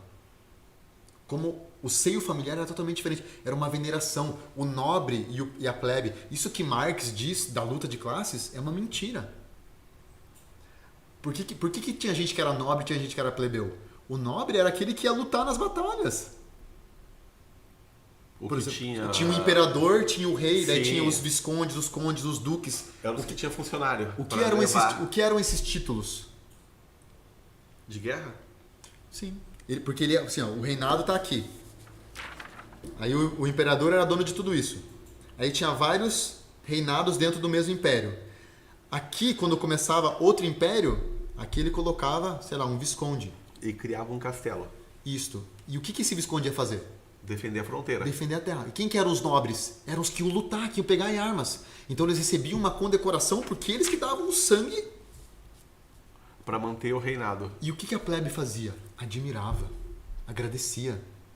Vou trabalhar para sustentar toda essa terra porque eles estão nos protegendo. Mas trabalhava com alegria. Aquela terra era deles. Só que eles pagavam um tributo para ganhar proteção. E na hora que vinham os sarracenos, os muçulmanos, os turcos, vinham os bárbaros, godos, visigodos, ostrogodos para invadir, eles se refugiavam no castelo. E estava tudo bem. Não existia guerra de classe. Por quê? Porque todo mundo fazia aquilo por amor de Deus. Que os olhos estavam postos no fim último.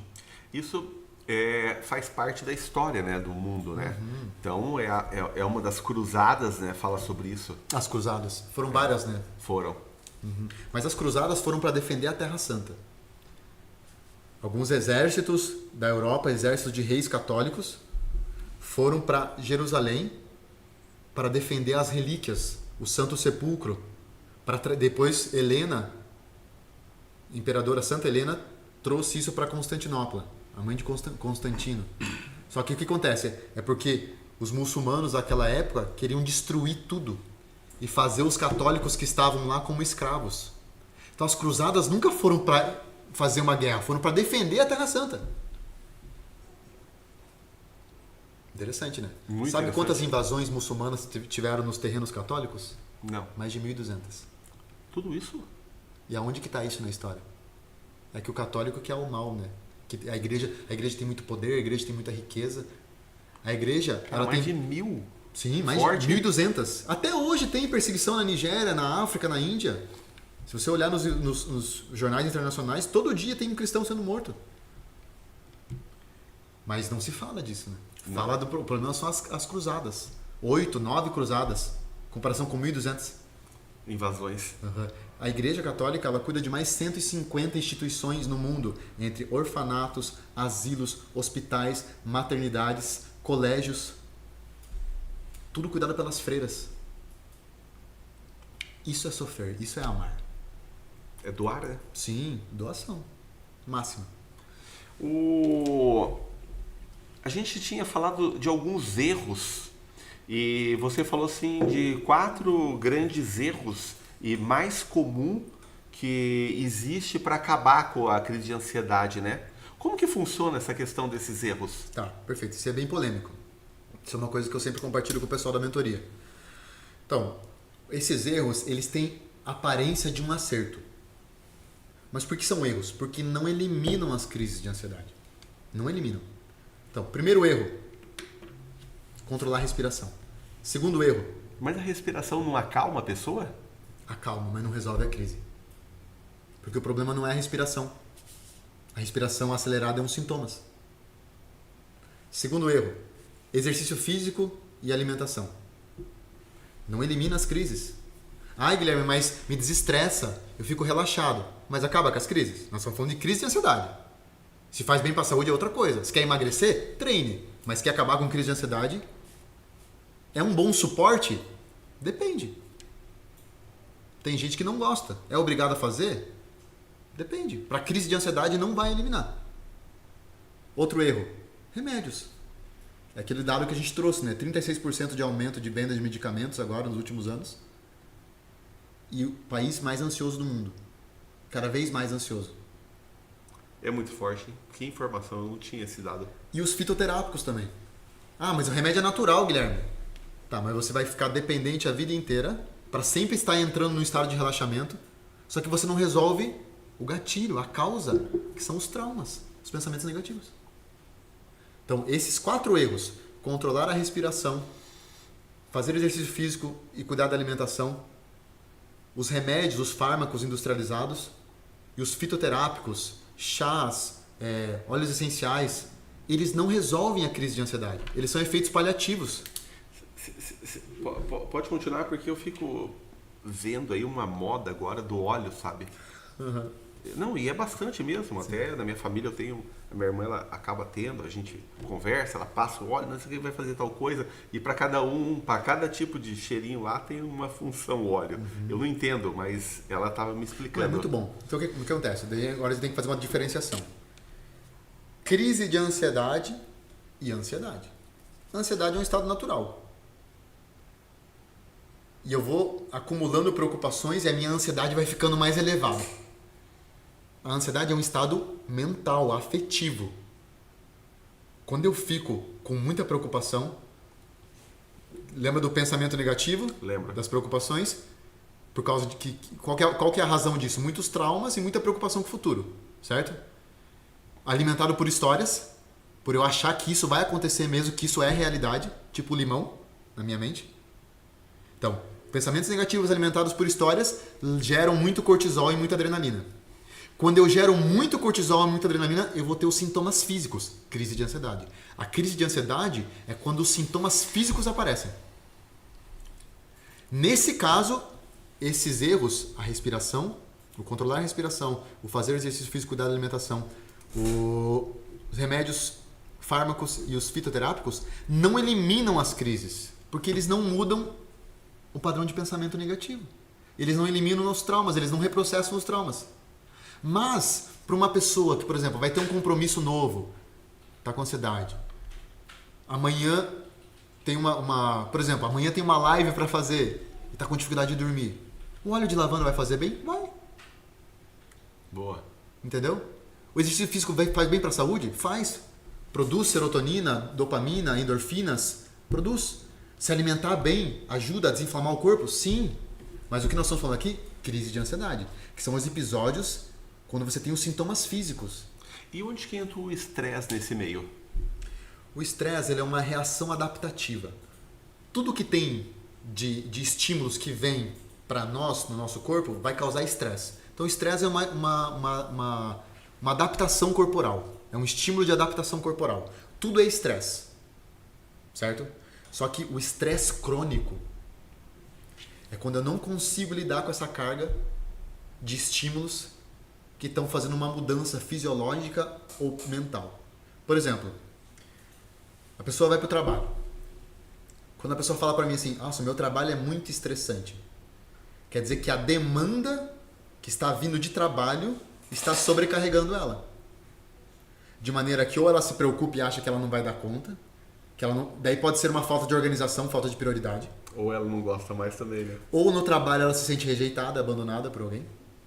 Ou o chefe cobra demais e ela traz essa cobrança excessiva para ela. Ou ela não consegue dizer não e ela acumula coisas. Então tá vendo que são vários tipos de estresse diferentes? Sim. São estímulos que vêm do ambiente. Só que pode ter o estresse interno também, que é dos meus pensamentos. De eu puramente conceber uma besteira na minha cabeça e acreditar que aquilo é verdade. Isso vem por causa dos traumas. Ou poderia negar isso também. Que é um padrão de pessoa. Sim. Uhum. Tudo é que acontece. Quando a gente pensa em terapia, a terapia nada mais é que autoconhecimento, é conhecer sobre si mesmo. Viu? Tem uns autores, vamos dizer assim, que eles falam que todas as respostas estão dentro da gente. O que você acha sobre isso? Eu acredito que sim, porque o poder da pergunta, ele estimula você a pensar e entregar a resposta. Eu já fiz comigo, eu faço muita experiência comigo, e eu começo a fazer algumas perguntas para mim quando eu quero chegar a algum lugar. E a hora que eu faço as perguntas para mim, o mais difícil é eu elaborar as perguntas. Mas a hora que eu consigo elaborar as perguntas, eu pergunto para mim, eu coloco no papel e eu entendo, falando, não, é isso, se eu fizer dá certo. O que eu acredito depende da finalidade disso. Ou como você... Porque assim, ó, por exemplo, aqui não tem como a gente não tocar na questão espiritual. Correto. Tá. Como que eu sei se eu estou no caminho certo? Se eu nunca aprendi o que é o caminho certo. Então, muitas coisas nós vamos depender das informações que vem. Aí que está o poder da educação. A gente falou muito de filho aqui. É. Se o pai e a mãe não dão a base e acham que a escola vai formar, entendeu? É igual fé. Uma vez eu assisti um vídeo bem interessante. Tava o pai com o bebê no carrinho assim.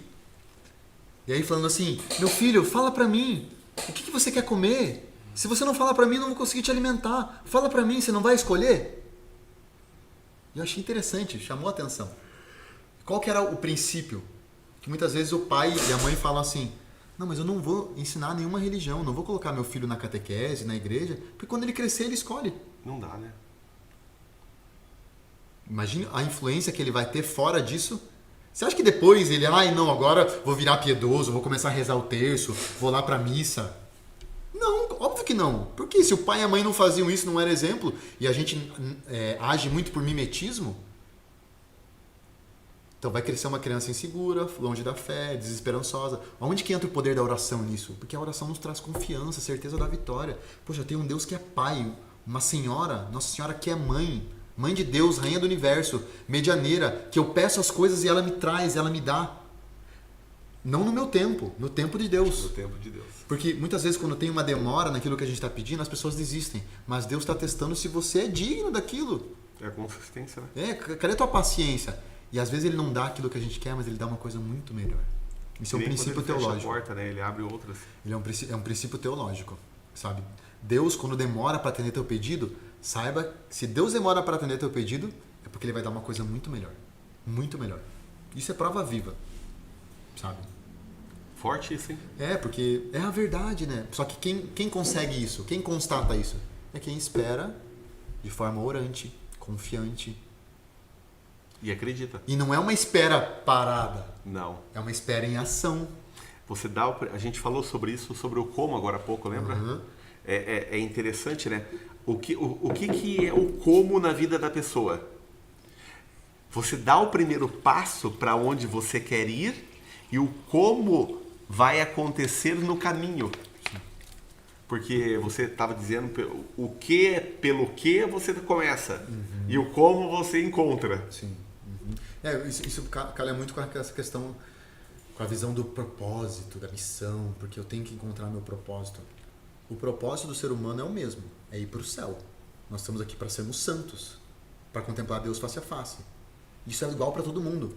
Só que cada um, através dos seus dons, dos seus talentos, vai servir melhor a sociedade, de maneira a crescer em virtude e conquistar esse prêmio eterno. Esse é o nosso propósito. Então não adianta ficar me atendo muito a propósito, porque São Tiago diz na sua carta, né? A fé sem obras é em vão. O que são obras? São serviços. Como que eu sirvo? Sabendo fazer alguma coisa. E o saber fazer algo são os comos. Então a gente nunca pode perder a oportunidade de aprender a fazer algo para servir os outros. Só que também não posso cair no erro de querer saber fazer tudo e não focar em alguma coisa e servir muito bem em algo. Hoje eu sou terapeuta. Coisas que eu falaria de graça até a morte, sobre religião, sobre ansiedade, sobre relacionamento, sobre educação dos filhos. Essa live aqui, se deixar esse podcast, vai até meia-noite, porque tem muito conteúdo e essa é a nossa vida. Assim como eu sei que se eu começar a inquirir coisas sobre o direito, sim, eu sei que eu vou ter sei lá. Bastante conteúdo. E não só sobre isso, sobre outras coisas que você gosta de falar, sobre a palavra de Deus, sobre as Sagradas Escrituras, sobre exemplos de vida, histórias de pessoas, sabe? Então, por quê? Porque a gente escolheu ser bom nisso e transformar a vida de pessoas dessa maneira. Então, precisou um momento a gente encostar o nosso carro na oficina e aprender muitas coisas, né? E esse tempo é um tempo que às vezes você não tem muito progresso na vida, porque você está se lapidando. É igual eu tenho costume dizer assim, ó, nós somos como um carvãozinho. O carvão, qual que é o processo de purificação do carvão? Ele vai sendo lapidado, lascado, e ele se torna um diamante. E esse diamante é depois colocado na coroa de um rei. Esse processo são os conflitos que a gente passa na vida, os sofrimentos, os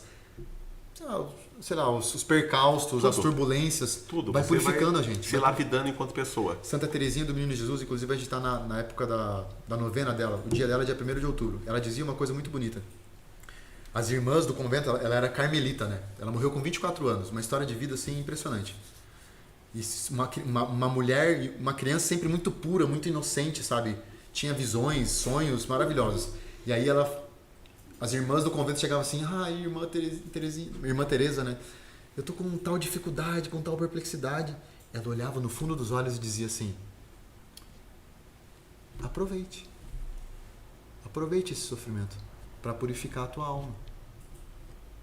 Então toda vez que vem um sofrimento, a gente tem que utilizar isso como purificar a nossa alma. Lembra que eu não respondi essa pergunta, né? Por que Deus permite o sofrimento? Não respondeu. Para nos colocar no nosso lugar. Porque como nós somos concebidos no pecado original, nós temos tendência a sermos egoístas. A pensar só em nós. Quando a nossa vida está muito boa, a gente tem tendência a esquecer de Deus. A esquecer de agradecer. Então Deus vai lá e manda um sofrimento para falar assim, você é dependente de mim. Muito confortado, não tá bom o negócio, tem que estar meio desconfortável. Não. Vai ter fases de consolação na nossa vida? Vai. Só que o que eu tenho que fazer quando eu estou numa fase de consolação? O que eu digo consolação? Quando eu estou sentindo a presença de Deus. Quando as coisas estão dando muito certo. Nesse momento, eu tenho que dar passos na minha vida espiritual, passos largos. Aumentar a minha relação com Deus, porque é a fase que está fácil. Que eu consigo botar o joelho no chão e agradecer e rezar e melhorar a minha vida em vários aspectos. Por quê? Porque a parte emocional está indo bem. Só que de repente Deus pega e tira. Eu achava que era o contrário. Na hora que você não estivesse indo bem, você fazia isso mais. Não. Na hora que você não está bem é mais difícil fazer isso. Você não pode parar. Mas vai ser mais difícil. Claro que porque é a hora hoje a maioria das pessoas, elas ajoelham a hora que estão com problema. Porque a hora que elas estão sem problema, elas mal lembram de agradecer. É por isso que Deus manda o sofrimento. Porque Ele sabe que se Ele mandar o sofrimento, a tendência é que o ser humano bote o joelho no chão. Você dá uma chacoalhada, opa, vem cá. Por isso que eu acredito que a ansiedade... Eu não acredito que a ansiedade é o mal do século. Não acredito. Igual falam por aí, a depressão e a ansiedade... Não, porque a depressão e a ansiedade não são causa, elas são efeito. Qual é a causa? A causa primordial, ao meu ver, é o afastamento do ser humano de Deus. Poxa. Porque a partir do momento que eu me afasto de Deus, eu vou criar uma família desestruturada. Eu vou ter preocupações, medos, tristezas, mas... E isso vai afetar a minha parte emocional. Então, ansiedade e depressão não são causa, elas são efeito. Elas são consequência de pensamentos e de comportamentos meus. Da forma de eu viver a vida. Os franceses têm uma frase bem interessante. Tal como é a vida, tal será a morte. Boa. Ou você vive como você pensa, ou pensará como viveu. Ou você vive a sua vida da forma como você pensa, ou você pensará no fim da sua vida como você viveu. E pode ser ruim isso. Eu vi uma frase outro dia a respeito de um assunto parecido com o nosso aqui agora. Falou assim que quando nasce uma criança, o céu chora.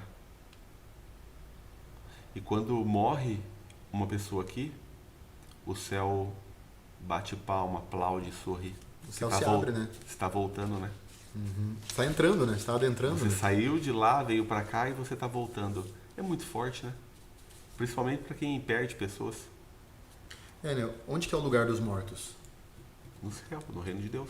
O lugar dos mortos nessa terra é dentro do nosso coração. Sim, são as obras e os... Mas uma coisa é verdade, nem todo mundo vai pro céu. Né? Deus é um Deus de justiça Então, e misericórdia. esse conceito de que nem todos vão para o céu, pode ser que na casa do meu pai tem muitas moradas, é por isso? Ou não? Tem muitas moradas, não tem todas. Interessante, né? Entendi. Por exemplo, Judas tá no céu? Traiu no Senhor Jesus Cristo. Mas ele é um ser misericordioso. Misericordioso e justo. Mas não é que Deus não queria ele no céu. Ele não quis. Nós somos livres. Entendeu? Entendi. Claro, a teologia não afirma isso. Mas provavelmente Judas está no inferno. Inclusive tem santos que dizem que se Judas tivesse ido pedir perdão para Nosso Senhor Jesus Cristo, Nosso Senhor Jesus Cristo apareceu para uma santa com o Sagrado Coração de Jesus dele exposto e falou assim: o que mais me feriu na traição de Judas não foi a traição, foi o fato dele não ter vindo até o meu coração pedir perdão depois da traição, que eu teria acolhido. Nossa Senhora rezou por ele. Nossa Senhora rezou por todos os apóstolos, porque quando Nosso Jesus Cristo faleceu, só estava ela e São João, evangelista ali. Mãe, eis aí teu filho. Filho, eis aí tua mãe. Nosso Jesus Cristo mostrando para o mundo que Nossa Senhora seria a mãe do universo e que ia ficar com os apóstolos ali. E nesse momento eles se retiraram para a casa de Nazaré, para a casa de Nossa Senhora, e São João ficou cuidando dela. E ela começou a rezar por todos os apóstolos. Aí São Pedro bate a porta lá. Depois da crucificação? Depois da crucificação. Porque eles fugiram. Ninguém estava ali, só estava São João e ela. Qual que era a missão deles? Está ali do lado. Eles fugiram, mas todos se arrependeram. Primeiro, porque Nossa Senhora rezou por eles. Eles receberam uma graça. E eles foram pedir perdão para ela. São Pedro... Que forte. Bonito isso. São Lindo. Pedro bate na porta. Quando São João abre a porta, São Pedro está chorando e ele se depara com os olhos de Nossa Senhora. Aí, as crônicas católicas contam que São Pedro ficou até com uma marca, um sulco aqui, ó, de tanto que ele chorou pelo resto da vida, de arrependimento dele ter traído Nosso Senhor Jesus Cristo as 3 vezes. E depois que veio São Pedro, veio São Tiago, veio Santo André, São Bartolomeu, São Tomé, e se juntaram novamente. Tanto é que quando o Espírito Santo desce, quando vem Pentecostes, quem sustentou a igreja desse período que Nosso Senhor Jesus Cristo estava, que ele morreu e depois ascendeu ao céu até Pentecostes, foi Nossa Senhora, a Mãe de Deus. Porque Deus veio ao mundo, ele poderia ter vindo de forma gloriosa, ele quis vir por meio dela. E foi ela que sustentou os apóstolos, até que o Espírito Santo, quando desce primeiro a pomba nela, com as línguas de fogo, e dela sai para os apóstolos. Isso é muito bonito, uma coisa que é pouco falada. Até mesmo dentro da Igreja Católica é pouco falado. Muito pouco. E é uma maravilha, porque é daí que surgiu a história do mundo.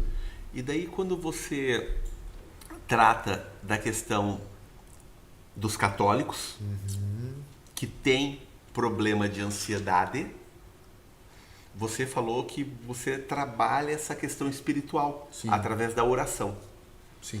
E você ensina todo esse conhecimento que você tem sobre a palavra, o manual da vida, para as pessoas que estão no teu treinamento? Sim. Uhum. Por exemplo, nas mentorias em grupo, nós temos encontros terapêuticos, que é para eliminar os traumas, porque o centro do coração do meu trabalho é eliminar os traumas. Por isso que eu gero um resultado tão rápido. O centro do meu trabalho é reprocessar os traumas. É fazer com que as pessoas eliminem aquela toxicidade emocional da primeira infância, da adolescência, daqueles fortes impactos emocionais que geraram medo e preocupação, certo? Contudo, eu sei, e essa é a minha missão, é encaminhar as pessoas para o céu. Eu quero ajudar, eu sou um instrumento na vida das pessoas, nas mãos de Deus, para salvar as almas. Okay. Então, eu utilizo dessa oportunidade porque quando a pessoa ela confia em você, ela abre a alma para você. Então, a partir do momento que eu resolvo que eu transformo a vida da pessoa, que eu elimino a crise de ansiedade dela, ela está mais suscetível a me ouvir. Então, eu começo a fazer como se fosse uma formação católica, encontros de oração, e colocar esses pontos. O porquê que ela precisa ter fé? Qual que é o sentido da nossa vida? Porque sentido vai da esquerda para a direita, ou da direita, isso é sentido, né? Uhum. Quando que um filme tem sentido? Quando ele tem começo, meio e fim. Correto. Quando é que a nossa vida tem sentido? Eu tenho que olhar para a história da humanidade. Aonde que começou? Adão e Eva. O que aconteceu lá atrás?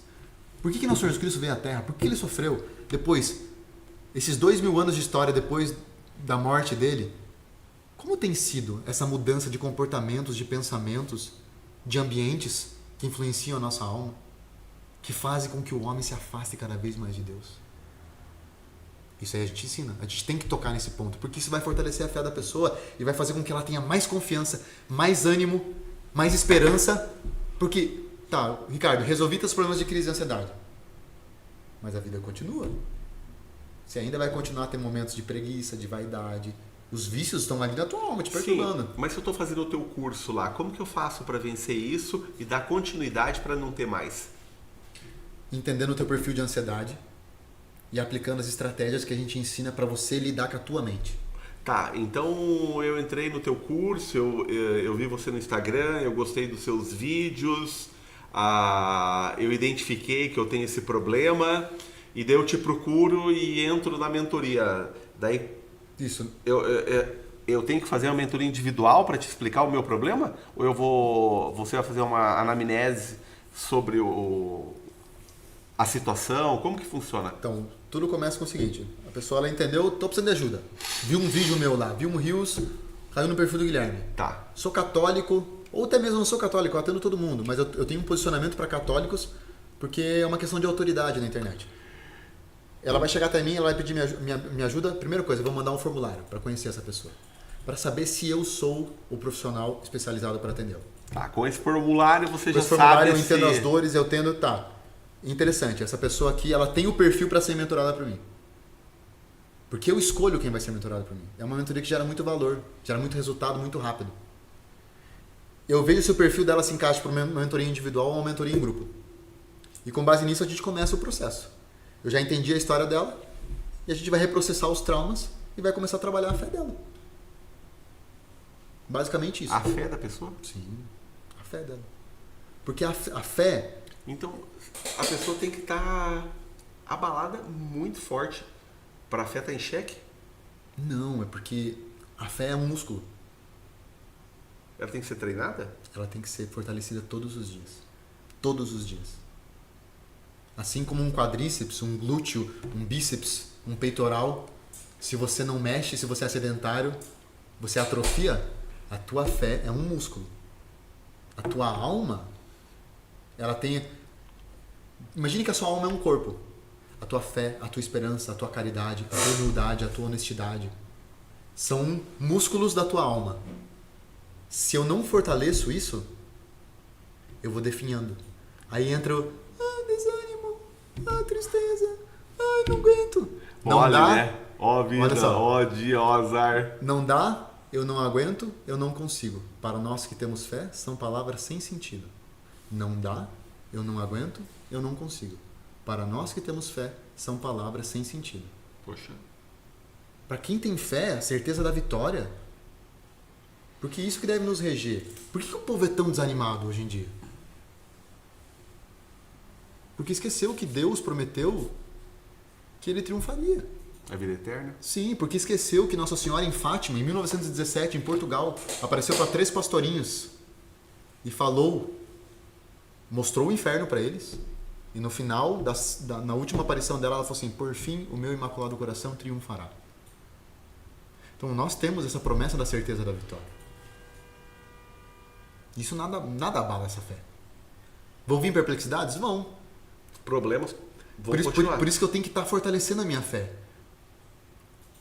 Por exemplo, para causar.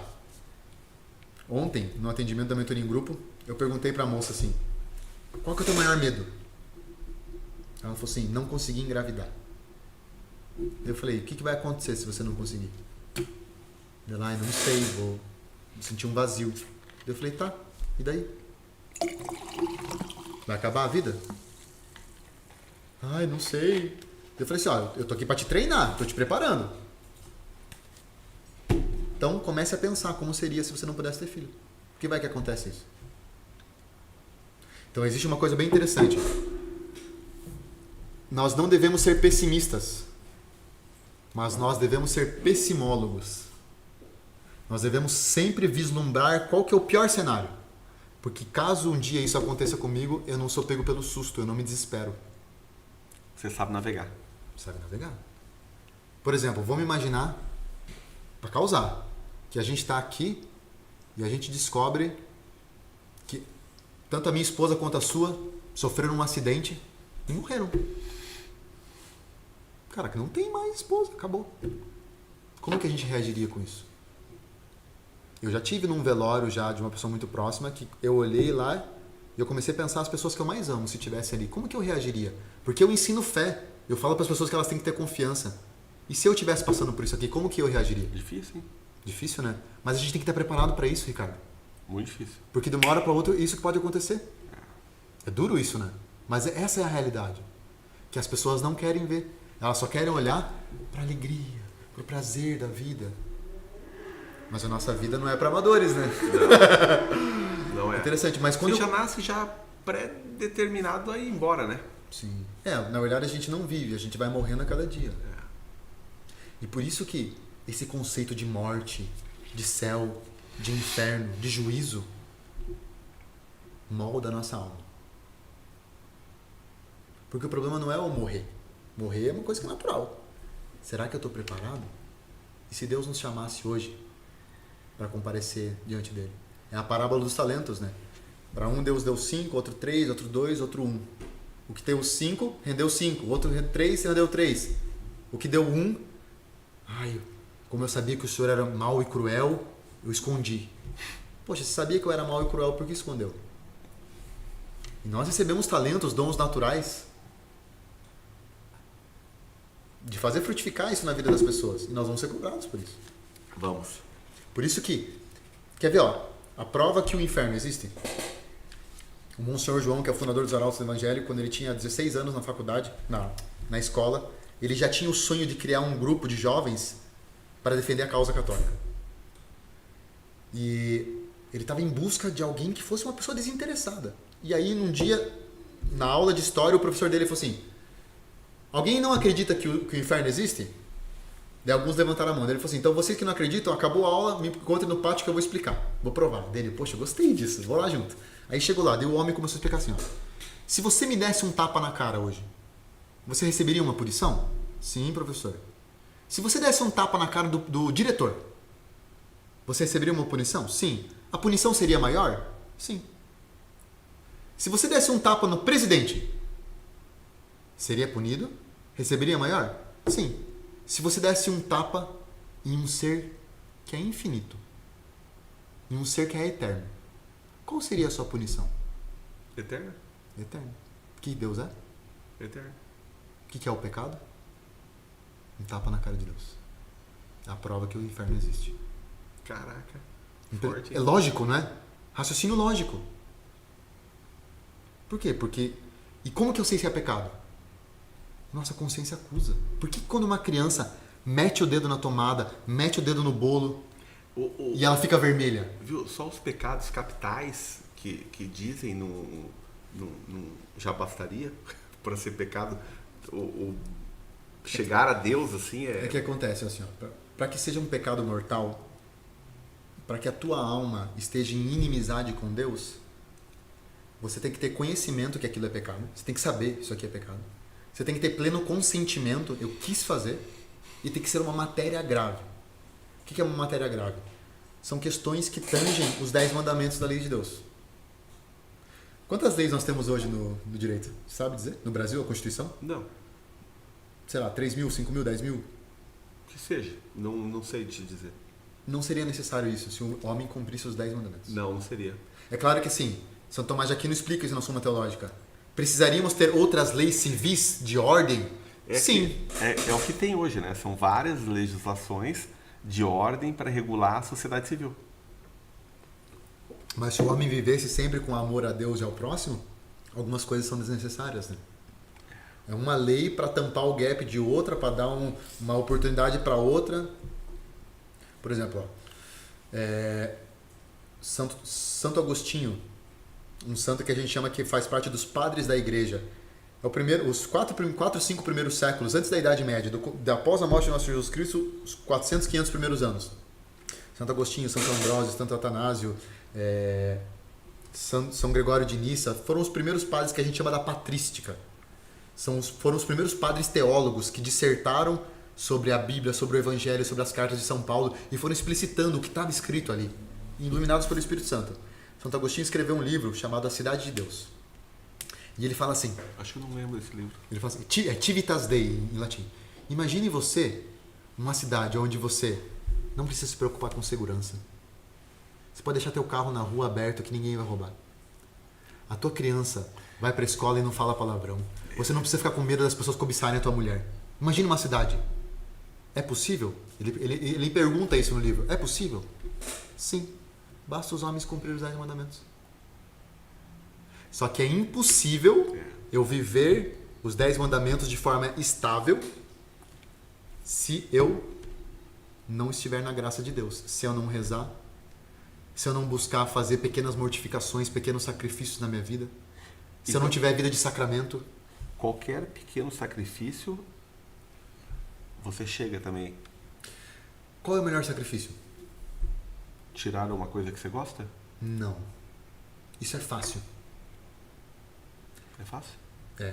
O pior sacrifício é você não fazer a tua vontade. A tua vontade? É, fazer a vontade do outro. Pega num relacionamento. Forte, porque a maioria quer agradar, né? Sim. Ele não faz a dele, agrada do companheiro ou da companheira e... Isso é mais difícil, é mortificar a tua vontade. Porque nós somos egoístas por natureza. A gente sempre quer as coisas do nosso jeito, com os nossos critérios, com os nossos conceitos. É a famosa briga do hambúrguer e da pizza. Ou do churrasco e do sushi.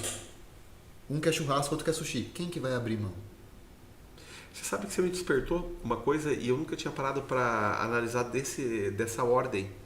E quando você vai num evento e não tem aquilo que você quer, você se sujeita ao que tem e agradece ou você reclama? Agradeço. Né? E uma coisa que é interessante, porque a tendência é a gente reclamar. É reclamar. Porque inclusive tem um dos perfis de ansiedade que eu chamo que é o poço sem fundo. Por que é um poço sem fundo? Porque é um poço sem fundo emocional. É uma pessoa que quando está na dor do abandono, que é o medo dela, o medo de se sentir abandonada, ela sempre está buscando aprovação, validação, se sentir amada. E é uma pessoa que é extremamente reclamona, muito ingrata. Por quê? Porque lá na infância, ela passou por esse abandono na fase que ela estava sendo amamentada. O que fica de evidência na mente dessa criança? Tudo a mãe achava que era falta de alimento. Então ela chorava, peito. A etiqueta do top está incomodando, peito. Mamadeira, chupeta, tudo na boca, oralidade. Então ela começa a desenvolver esse recurso que naquele tempo ela não sabia falar, ela só sabia chorar. Agora ela sabe falar. Então ela começa a usar esse recurso da reclamação, da oratória. Para poder ter alimento. Para conseguir aquilo que ela quer. É porque as necessidades básicas não foram supridas. Normalmente são pessoas bem redondinhas, rosto redondo, corpo redondo. Posso falar rapidamente dos 5 perfis de ansiedade? Meu Deus, deve. Só para as pessoas entenderem. Porque a hora que você fala do rosto redondo, eu viajei, cara. Eu fui... Eu não vou falar quem é, né? Mas veio um amigo meu na minha frente. Uhum. E o que você falou, eu vi ele. Reclamão, chorão. Meu Deus do céu! Ele sempre acha que você vai trocar ele por outro. Que coisa ruim, cara. E redondo, curtinho. Então, você começou... Eu coloquei ele na minha... Você vê como que o poder de você... Do limão, de você falar tal coisa. E você consegue identificar pessoas de acordo com o perfil, de acordo com o que você... Não, você faz uma descrição. Muito forte, cara. Muito Imagine forte. Isso que a gente está falando, só de olhar visualmente. Imagine com as fotos e você encaixando isso na ferramenta. Antes de você falar, seria possível a gente mostrar uma foto pro pessoal? Das pessoas? É. Para descrever? É. Daria para nós pedirmos ali.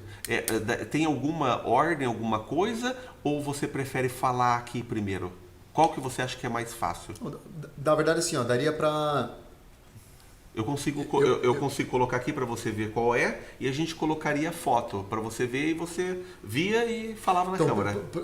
Vamos pensar assim, acho que talvez usando exemplos de pessoas famosas ajude. Pode ser. Então, por exemplo, o primeiro perfil é uma pessoa extremamente magra. Eu não sei se vai ter... Eu coloco aqui, ó, uma pessoa magra, ó. Pessoa bem magra. Peraí, deixa eu colocar no Google. Pessoa magra. Magra demais. Aqui, ó. Abaixa aqui um pouquinho. Essa? Seria esse perfil aqui, ó. Esse perfil aqui. Tá. Uma pessoa que tem o corpo retangular sem massa muscular. Então, tá. Retangular, sem massa muscular. O que significa isso aqui, ó? Ele tem pouca energia corporal. A energia está toda na cabeça. Se a energia está toda na cabeça, é uma pessoa muito criativa, muito raciocínio lógico, muito racional. Certo? Certo. Por que a energia está na cabeça? Porque o trauma que ele tem é o trauma da rejeição e ele vive no mundo das ideias. Qual que é a ansiedade dele? Excesso de pensamento, excesso de ideias, exaustão mental. Essa é a ansiedade do perfil fora da casinha. Por que fora da casinha? Porque ele vive sempre fora da casinha. Falta aterramento. Ele está sempre no mundo das ideias. E ele tem medo que as ideias ou que ele sejam rejeitadas. Qual que é o recurso dele? Para se proteger? Se isolar. Não gosta de se expor. A exposição para ele é desgastante. Esse é o perfil fora da casinha. Entendi. Tem alguma outra imagem aqui? Porque eu tenho algumas fotos que você separou, né? Que a gente poderia colocar também. Só que aquela das crises de ansiedade, né? Ah, tá. Então depois a gente volta nelas. Coloca assim, ó, pessoa magra, braços e pernas finos. Pode colocar tudo junto. Magros, braços e pernas finos.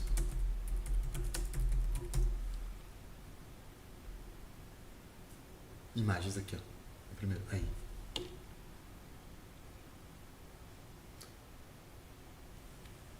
Desce, desce, desce, desce, desce.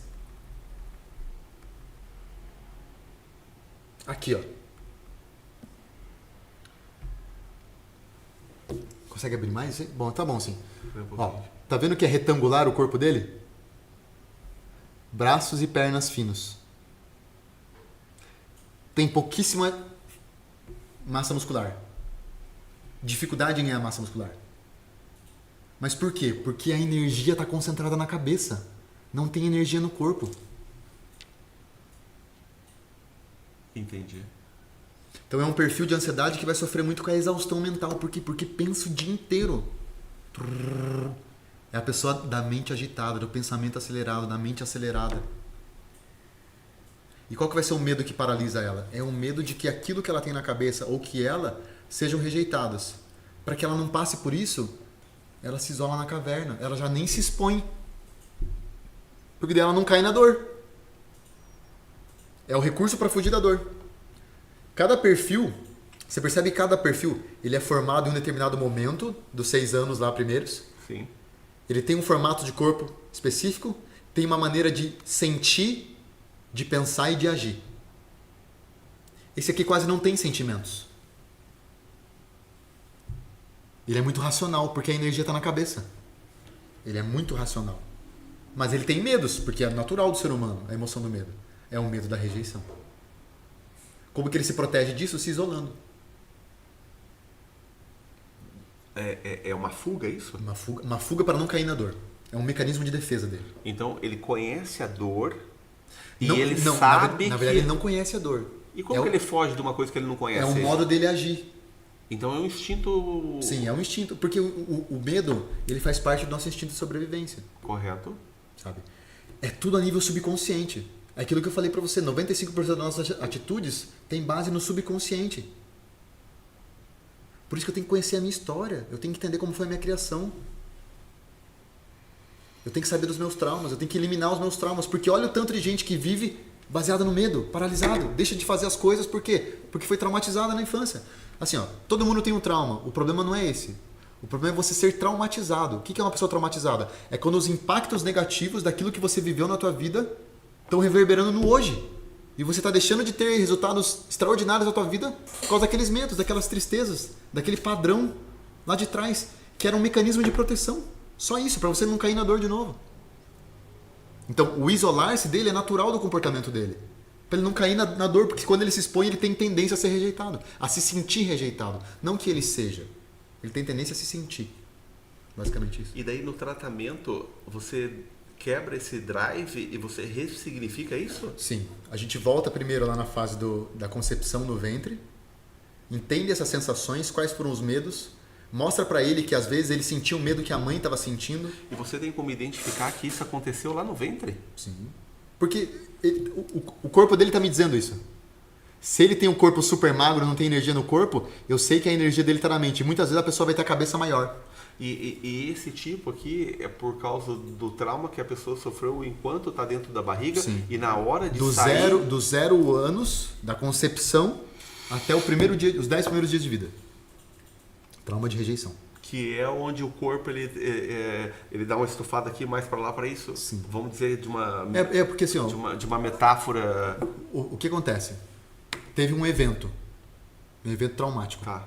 Na barriga. Correto. O que era o mundo da criança? Era o mundo mental só. Sim, ela não tinha corpo ainda. Então, ela acumula energia na cabeça e tira toda a energia do corpo e fica na cabeça. Para ela se proteger. Então, o trauma, ele gera uma dor, uma proteção, um recurso. E a pessoa vai viver a vida inteira nesse recurso para não cair na dor. Se ela não entender que ela é assim e se ela não buscar ajuda. E se ela busca ajuda, você consegue... Se ela busca ajuda, só que não vai mudar. Ela vai ter tendência, daí que a gente desenvolve estratégias para a pessoa. E dá um exemplo de um tipo de estratégia para eu tentar entender. Por exemplo, eu tenho medo da exposição. Tá. Eu tenho medo que as pessoas rejeitem Certo. a minha ideia. Uma estratégia boa é entender que a minha ideia não é perfeita. Que tem pessoas que podem ter ideias melhores e está tudo bem. Que quando as pessoas rejeitam uma opinião minha, não estão me rejeitando, é só uma opinião minha. Mas, Guilherme, quando você fala o tá tudo bem, é muito fácil. Rapaz do céu, que dificuldade quando não tá bem.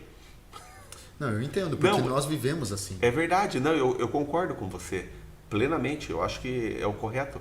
Mas na hora que a gente fala para a pessoa que está dentro do problema e vai falar para ela o seguinte, fica tranquilo, vai tudo dar certo. Que nem quando a gente teve uma experiência, porque já passou por alguma dificuldade e a pessoa aparece e vem falar, sabe como que é o nome? Não, calma, tal, vai dar certo. Sabe como que é o nome disso? Não. Vida. Essa é a vida. Aconteceu. Eu preciso ter... Aí que entra o poder da oração no tratamento. Porque se eu não tenho fé, não entendo que se Deus permitiu eu estar passando por aquilo naquele momento, é primeiro porque Ele quer, porque vai ter algum aprendizado, porque é pro meu bem. Pra ele também. Sim, alguma coisa vai sair um fruto bom. Entendeu? Aí que entra a pessoa a ter uma vida espiritual bem levada, ela ter confiança. Porque se ela não tem... O que acontece quando você passa por uma dor e você não tem confiança e esperança? Você tira a tua vida. É que isso não sai nos jornais, né? Mas o número de suicídios, meu Deus do céu. Eu sei, é bem grande. É terrível isso. Ainda mais entre jovens. Vamos voltar nessa parte ainda do tudo bem, entendeu? Que não tá tão tudo bem assim. Sim. Eu vejo que no escritório, quando vê um cliente com um problema e ele recebe aquela ação contra ele, ele fala assim, meu Deus, acabou, tô ferrado, doutor, não sei o que eu faço e como? Eu olho e eu já vi outros casos. E você tá bem tranquilo. E daí eu consigo tentar demonstrar isso para a pessoa. Fala assim, não, tá tudo bem. Acho que dá para fazer isso. E vai ser resolvido dessa forma.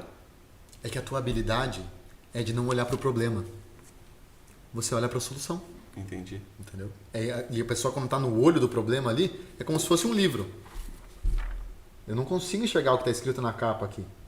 Então eu tenho que me distanciar. Na terapia a gente faz isso. Tem técnicas mentais. A pessoa está vendo o trauma. Eu falo, tá, agora projeta isso numa tela, olha de longe, tira as cores disso, tira a vida. Imagina que a vida de outra pessoa, a pessoa ela vai mudando, vai ressignificando. Viu? Quando você diz olhar o problema, tem como ensinar a pessoa a não olhar o problema? Tem. Tem? Por exemplo, a pessoa fala assim pra mim, foi o que eu fiz com a moça, o exemplo da, eu tô com medo de não poder ter filho. Tá, e daí? O que vai acontecer? O que você pode fazer com isso? Essa é a pergunta-chave. O que você vai fazer com isso? Me fala. O que você vai fazer a partir de hoje com essa informação? Você vai ficar se punindo, se culpando? Ou você vai falar assim, vou tocar a vida? A minha vida não parou. O que eu falei pra ela? Tá, mas você não tem filho, mas você tem marido? Você está sendo a melhor esposa pro teu marido? Você está cuidando da casa como você deve? Você está amando ele como você deve? Ou você está na esperança, numa expectativa de que eu quero ter filho porque eu preciso ter a casa cheia e o teu marido? Ué, você não tem marido? Viu, o Guilherme? Essas realidades são meio duras, né? Muito. Eu conheci uma pessoa que ela começou a entrar em xeque a mente dela porque ela não tinha filho. E daí ela resolveu adotar um filho. E daí ela engravidou.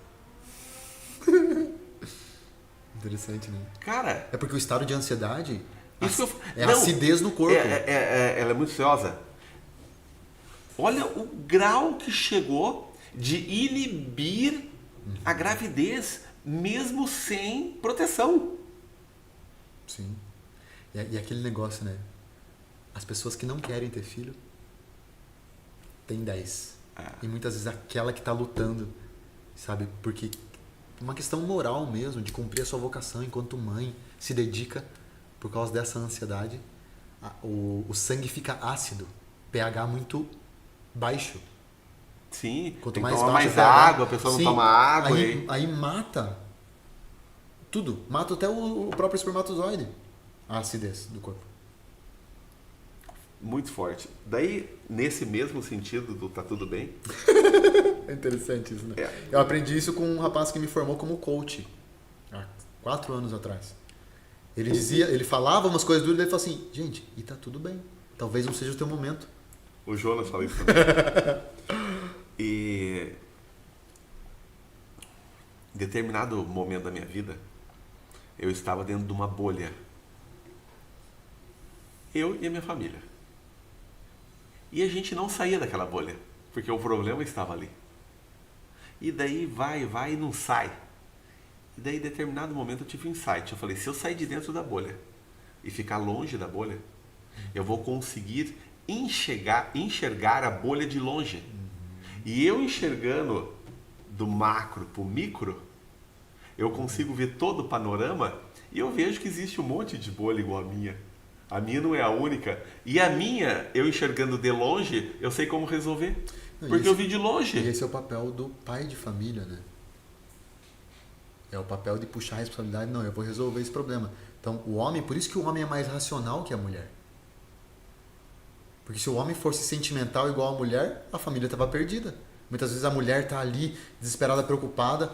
O homem tem que falar assim, não, peraí, calma lá. Deixa eu entender o que está acontecendo. É só isso. Isso mesmo, porque o que acontece? A gente pega uma lupa no copo e cria uma tempestade no copo, parece que tá um tsunami aqui, né? É claro que tudo isso, eu entendo quando você fala tudo bem, que quando a gente está passando por uma perplexidade, é uma coisa que é trabalhosa, é treino. Porque a gente está acostumado ao imediatismo, a querer as coisas para ontem. Por isso que eu disse que a sociedade é ansiogênica. Porque a todo momento a gente está sendo estimulado a produzir mais. Nós queremos produzir mais resultado. Nós somos cobrados de mais resultado. Na nossa família a gente é cobrado. A gente quer mais dinheiro. A gente quer mais trabalho. A gente quer... Entra o desejo. Lembra do desejo, da ansiedade? Tudo isso influencia. Então, como a gente tem essa mentalidade sempre posta no conseguir rápido e no gerar, quando vem um problema, eu quero me livrar logo dele. Mas eu não aprendi a não olhar para o problema e olhar para a solução. Porque esse é o tal do pessimista, né? Ele fica olhando para o problema. E aquilo que eu foco expande na minha vida. Aquilo que eu dou atenção expande. Então, quanto mais eu foco no problema, e na verdade eu não gosto nem de usar o termo problema. É um desafio, né, Ricardo? É um desafio. Tudo é desafio. Então, como é que eu faço para, de maneira assim muito tranquila, não ficar caindo no olho do furacão? Primeiro de tudo, nesse caso, ter muita confiança em Deus. Esse conceito de que saber que se aconteceu, gente, tinha algum objetivo. Não ia acontecer aqui à toa. Eu estou dando algum mole na minha vida que eu preciso aprender ainda. E na hora eu não vou entender esse mole. Por quê? Porque eu preciso me distanciar. É a questão do livro. Acabou de acontecer o fato. Opa, deixa eu colocar de longe para ler isso aqui. E às vezes eu tenho que falar assim, Ricardo, me ajuda a ler isso aqui que eu não estou entendendo.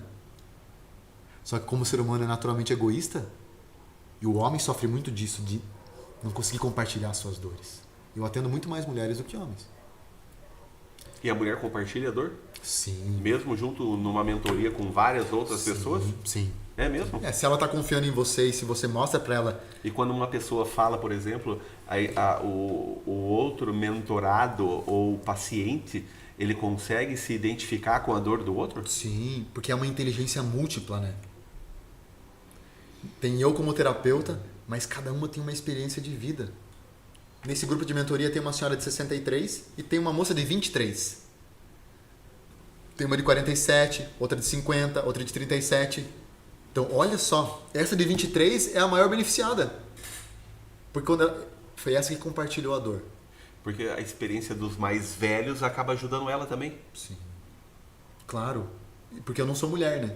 Sim. Então tem coisas, claro que o objetivo ali é muito terapêutico, mas às vezes dela olhar a história de vida e saber que aquela gente já passou por isso e superou, ela, não, isso aqui tem saída, tem jeito. Entendi. Outra questão com relação aos problemas, né? Os desafios.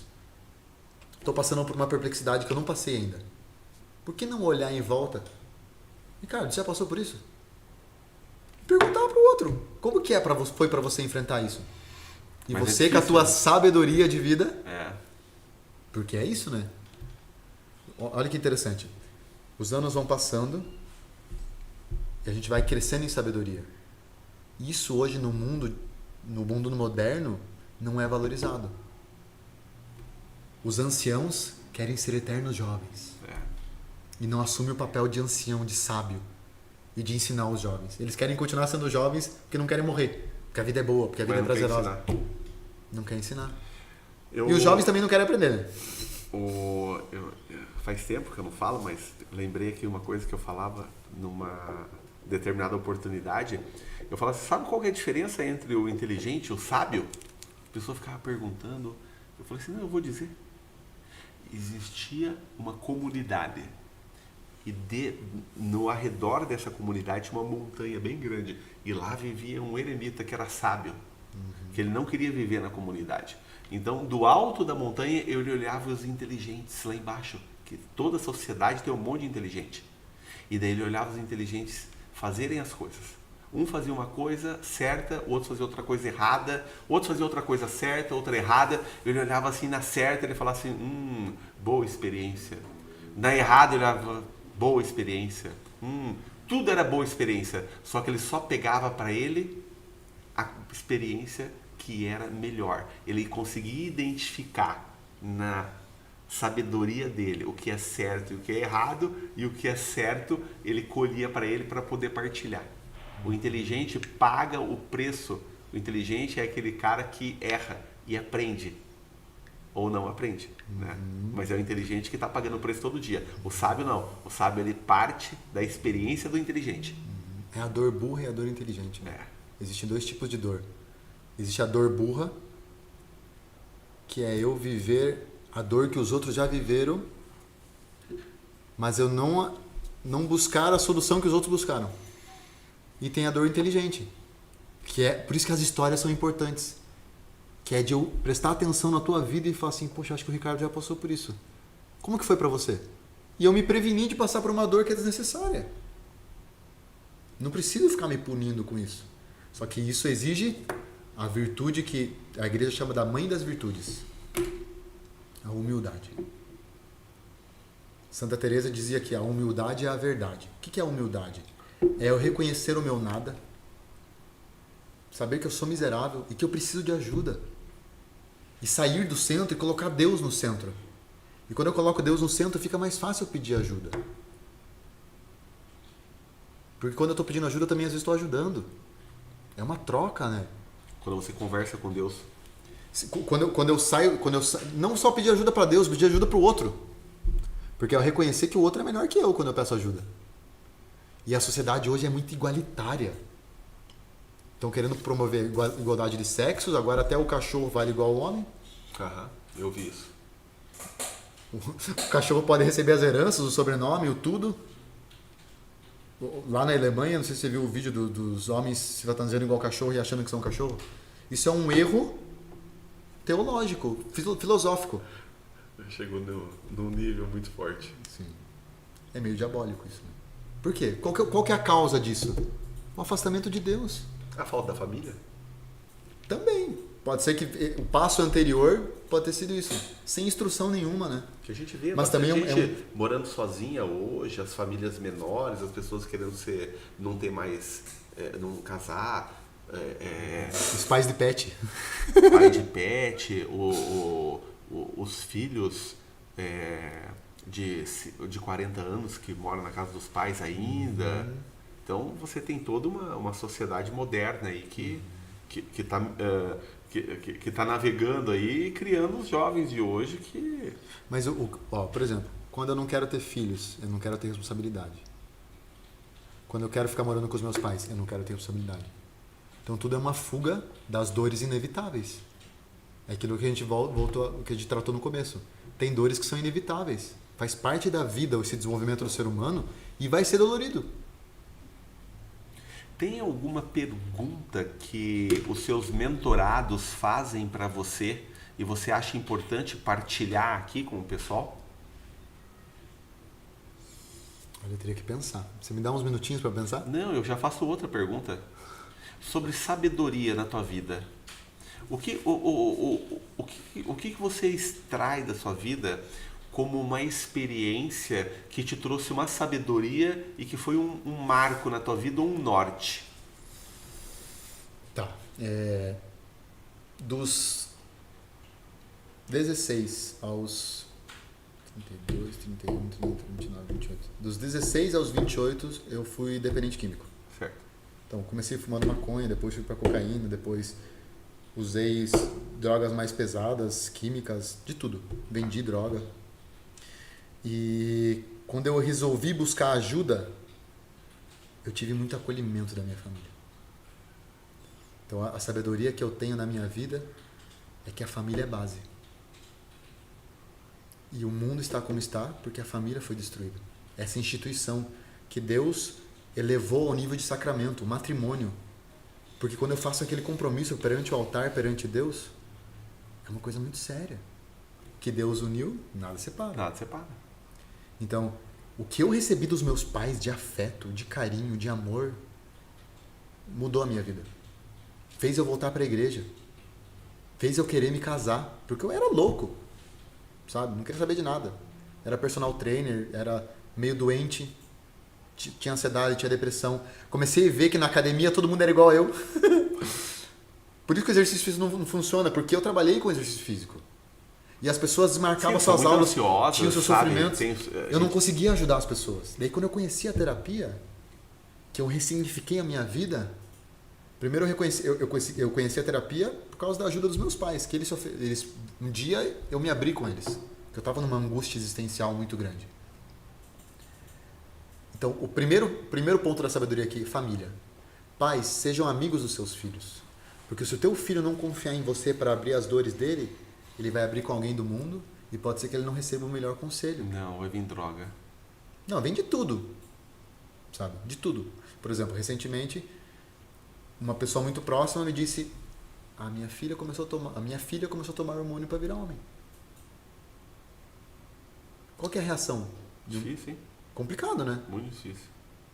Então, só que daí isso tem as suas causas anteriores. Só que a gente não pode ficar se culpando e se punindo nessa hora. Não. Então, talvez tenha faltado acolhimento, não sei. Mas isso é o que eu levo para a minha vida. E é o que eu pretendo colocar em prática com os meus filhos. Se Deus permitir que venham mais. Mas até entre casal, esse acolhimento das dores, porque o homem e a mulher têm que ser melhores amigos. O homem não precisa de outras amigas. Ele tem a melhor amiga em casa. A mulher não precisa de amigos. É só para causar confusão. Mantém distância. Porque... Gera ciúmes, rolo, desnecessário, né? Desnecessário. Sabe? Nos arautos do evangelho, no meio onde eu convivo, a gente tem uma regra. Nunca um homem conversa a sós com a mulher de outra pessoa. Por quê? Porque a gente confia, mas, tem que evitar. Mas não dá para confiar em si próprio. Vai que o demônio inspira alguma coisa naquele momento ali. Sei. Entendeu? E ele tá a todo momento do lado, né? Sim, ele conhece a gente melhor do que nós mesmos, né? Uhum. Então essa questão do afeto, do acolhimento, esse é um princípio que eu tiro muito grande para minha vida, porque foi o que me resgatou das drogas. Porque imagine se eu chego desesperado, chorando em casa, depois de um dia que roubaram a minha carteira, eu estava vivendo um relacionamento tóxico, terminaram comigo, eu recebi um mandato de justiça em casa, de um processo, por causa que eu tinha sido preso. Sim. Um caos, virou a minha vida no avesso. Aí eu estava trancado no quarto chorando, a minha mãe, filho, tá tudo bem? Eu falei, mãe, não tá. O que aconteceu? Tô usando droga. E eu morria de medo da reação dela. Que choque, hein? Daí que ela falou assim, filho, o que eu posso fazer para te ajudar? Nossa. Você era ansioso sem perguntar. Sim. Aí eu falei, meu Deus. É o que eu precisava ouvir, né? Daí a primeira coisa que eu falei, mãe, pega a chave do meu carro, não me deixe sair de carro de casa mais. Sabe? Excluí minha rede social, apaguei todo mundo que fazia mal da minha vida. É a melhor coisa. E fui pra terapia. E voltei pra igreja. Fechou. Então essa é a primeira questão do afeto, sabe? É um princípio de sabedoria porque a instituição da família está sendo destruída. E é na família que o jovem, que a criança recebe os valores essenciais da vida. Se eu não tenho um bom referencial de pai e de mãe, como é que eu vou me relacionar com Deus e com Nossa Senhora, que são pai e mãe? Se eu não amo aquilo que eu vejo, como que eu vou amar aquilo que eu não vejo? Que a fé diz pra mim que existe, mas eu não vejo. Aham. Puxado isso, né? Pô, muito puxado. Por isso que o trabalhar a fé faz parte do processo terapêutico. Não que oração seja terapia. Não tem nada a ver. A oração ela é um meio complemento, né? É um grande meio de salvação, né? Assim como o sofrimento também é um grande meio de salvação, né? De purificar a gente.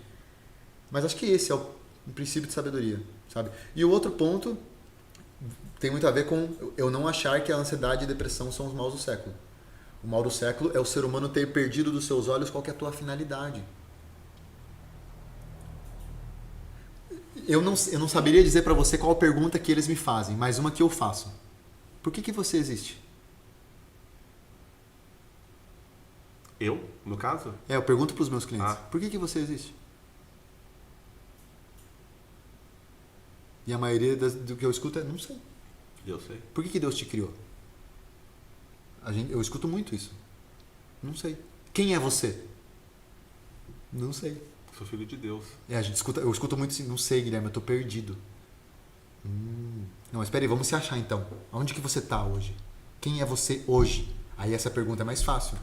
Não, hoje eu estou empresário, eu tenho 2 filhos, blá, blá, blá. Só que normalmente a pessoa ela fala muito dos atributos externos dela. Que não é ela. Não é ela. É o que ela acha que ela é. Ela é a essência, né? Ela é a essência. Eu sou um ser humano composto de corpo e alma, que nasci e vivo para cumprir a missão de Deus na minha vida, que é ir para o céu. E o resto a gente vai aprendendo no meio do caminho. Porque isso é o essencial. Eu saí das mãos de Deus. Qual que é o sentido da vida? Da esquerda para a direita. Eu saí das mãos de Deus e tenho que voltar para as mãos de Deus. Esse é o sentido. É o da cruz, né? É o da cruz, né? Aham. Interessante. Boa. Fenomenal. Não, sensacional. E qual que é o que você ia falar agora? Ah, tá. Eu vou fazer o seguinte, eu vou colocar umas imagens aqui, pedir pro nosso amigo ali colocar a câmera em mim, agora, por gentileza. Deixa eu colocar aqui também.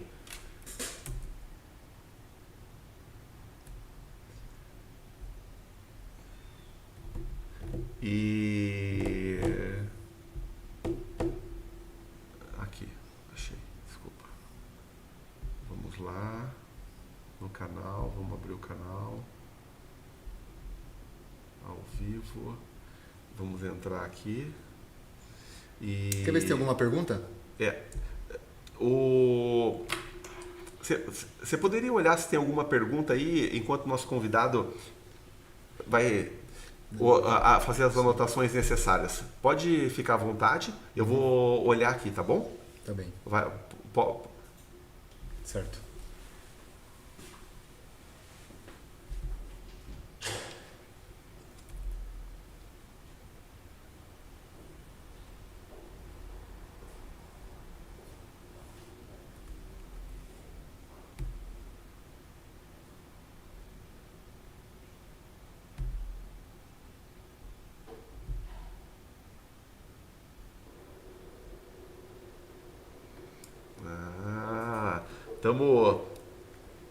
Estamos organizando aqui as imagens para mostrar para vocês.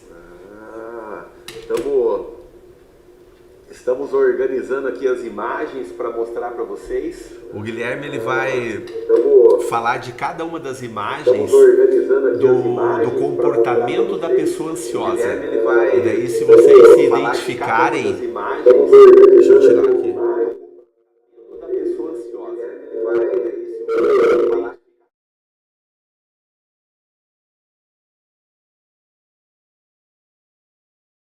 Se identificarem com uma dessas imagens ou conhecerem alguém, isso é uma forma de ajudar a pessoa que tem ansiedade, tá?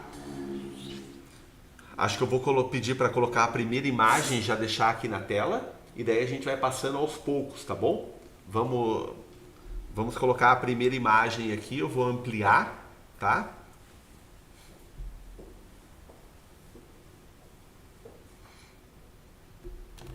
Acho que na televisão aqui o pessoal do Instagram já consegue observar. O pessoal que está no Instagram, se quiser fazer pergunta, entra no YouTube, faça a inscrição lá no nosso canal também para receber as notificações. E lá na bio do Instagram tem o clique lá, você já abre o canal do YouTube, onde você pode comentar, fazer perguntas, e daí o Guilherme vai responder, tudo bem? Vamos lá então. Pode colocar a primeira imagem.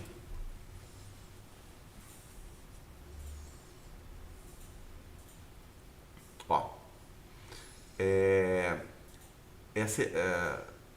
Não, vamos fixar uma só. É essa daí. Guilherme, essa pessoa agachada no canto de uma sala, de um quarto, de um ambiente, encolhida, descalça, de cabisbaixo, qual que é a reação? A leitura, né? A leitura. Então, primeira coisa, às vezes quando eu vou fazer algum atendimento, eu trabalho somente online. E aí quando a pessoa liga a câmera do lado de lá, a gente percebe que o ambiente está escuro, que ela não está com o cabelo penteado, dentes escovados, com a cara meio amassada, ou às vezes está debaixo das cobertas. Não está com uma roupa apresentável. O quarto está desorganizado. Então, isso é sintomas de que a pessoa realmente está mal mentalmente. Deixa eu só atrapalhar um pouco. A pessoa, se ela não arruma a cama dela, é um sintoma? É um sintoma de desorganização. E isso é que assim, isso é causa ou efeito? Acho que essa é a pergunta. Eu acredito que é um efeito. Não. A tendência é que seja causa. Por exemplo, a minha vida está em desordem porque a cama está desarrumada, ou a cama está desarrumada porque minha vida está em desordem? A segunda. O ambiente externo afeta o interno. E se o ambiente externo... A minha vida está em desordem porque a minha cama está desarrumada, porque minha casa está suja, porque eu não me arrumo. Uma das primeiras dicas terapêuticas, quando eu encontro a pessoa que abre a câmera para mim e ela tá com essa feição, sem pentear o cabelo, tudo escuro. Você identifica ela tá má. Sim. Qual que seria o primeiro passo para ela? Se arrumar. Começar a se arrumar. O fato do home office complicou muito a vida das pessoas no seguinte sentido. Porque a pessoa ela não precisa mais ficar de terno e gravata em casa. Ela pode trabalhar de pantufa. Não pode? Pode. Isso é bom? Não. Péssimo, né? Péssimo. O rendimento dela não vai ser o mesmo. Ela não se incorpora. Não. Ela não assume o papel. Não. E nós temos papéis na sociedade, né? E o que acontece? Qual que é o poder da vestimenta na nossa vida? Autoridade. Não só autoridade. A vestimenta ela confere dignidade para a pessoa humana. Animais não se vestem. Não. Por que o ser humano se veste? Por que Adão e Eva, quando foram expulsos do paraíso, receberam roupas de Deus? Eles não saíram nus. Mas eles não receberam roupa de Deus só depois do pecado? Então, quando eles saíram do paraíso, eles pecaram no paraíso. Ah tá, porque até então eles não precisavam de roupa. Não, porque eles não tinham malícia. Sim. Então o que acontece? Uma pessoa daquele jeito ali é sinal de que ela está passando por uma crise de ansiedade, por uma angústia, por uma tristeza muito profunda. Vamos colocar outra imagem.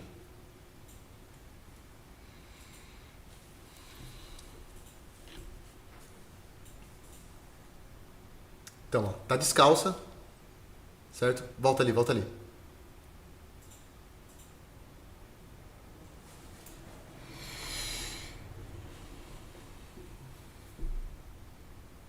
Aí, chegou. Então, o que acontece, ó? A pessoa tá descalça em casa, primeiro, não é uma atitude interessante. O porquê não? Isso é interessante. Uma vez numa formação, numa palestra com um sacerdote, eu perguntei isso com relação às roupas. Ele falou assim: Guilherme, imagine que Deus aparecesse para você agora. Você estaria preparado para conversar com Deus assim? Ai, mas Deus não julga. Tá, mas Ele não merece o teu melhor? Ai, Guilherme, mas eu gosto de me vestir assim. Tá, o teu gosto ele tá meio abalado por alguma coisa na tua vida. Ou o contrário, né? Se Deus viesse vestido de não com um manto, mas sem nada, ou com uma tanga. Sim, não. Sabe? É desproporcional. A gente usa isso muito para as mulheres. Tem uma história na internet que está circulando de um vídeo, de um reels de uma freira que se converteu e ela dizia isso, né? Eu comecei a usar roupas mais modestas, vestidos, saias, roupas que não marcavam o meu corpo, porque um dia uma freira chegou para mim e falou assim: se Nossa Senhora batesse na sua porta, você teria roupas para emprestar para ela? Forte, hein? Fortíssimo, né? Se o teu anjo da guarda quisesse visitar teu guarda-roupa, você ficaria com vergonha de mostrar? Eu não. Eu também não. Mas então, pela vestimenta, por quê? Porque tudo que é externo é símbolo do interno. Hoje em dia se fala muito em vestir-se bem. Por exemplo, o azul marinho é bom para fechar contratos. O preto é premium, sinal que a pessoa é exclusiva. Mas eu não me visto assim por causa disso. Eu só me visto assim porque eu sou filho de Deus. Ele merece o meu melhor, 24 horas do dia. Eu não me alimento bem e não faço exercício porque eu quero ser magro. Não, porque eu tenho que cuidar da minha saúde, porque saúde é dom de Deus. Eu não sou organizado para ser mais produtivo. Não, eu tenho que ser organizado porque o tempo é dom de Deus. Tudo isso vai ser cobrado. Tudo que é dom que nós recebemos, no final da vida vai ser cobrado. Mas aqui é uma postura de uma angústia, de uma tristeza profunda. E aqui entra um ponto. Será que essa menina não está passando por um estado depressivo? Provavelmente. Porque todas as pessoas que eu atendo, inclusive tem estudos que corroboram com isso, que os sintomas de ansiedade ocorrem junto com o de depressão, na maioria das vezes. Por isso que a ansiedade é um problema de saúde pública já. Porque da ansiedade para a depressão é um piscar de olhos. E como que ocorre isso, né? A pessoa está vivendo esse estado aqui. Aí ela cai naqueles erros.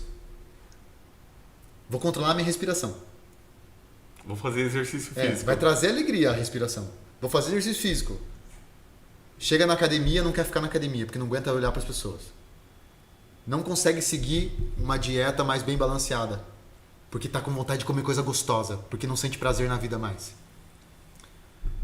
Vou usar remédio. Se entope de remédio, fica dependente, tem que cada vez aumentar mais o remédio, não resolve o problema do desânimo, o sono não é reparador, não produz neurotransmissor.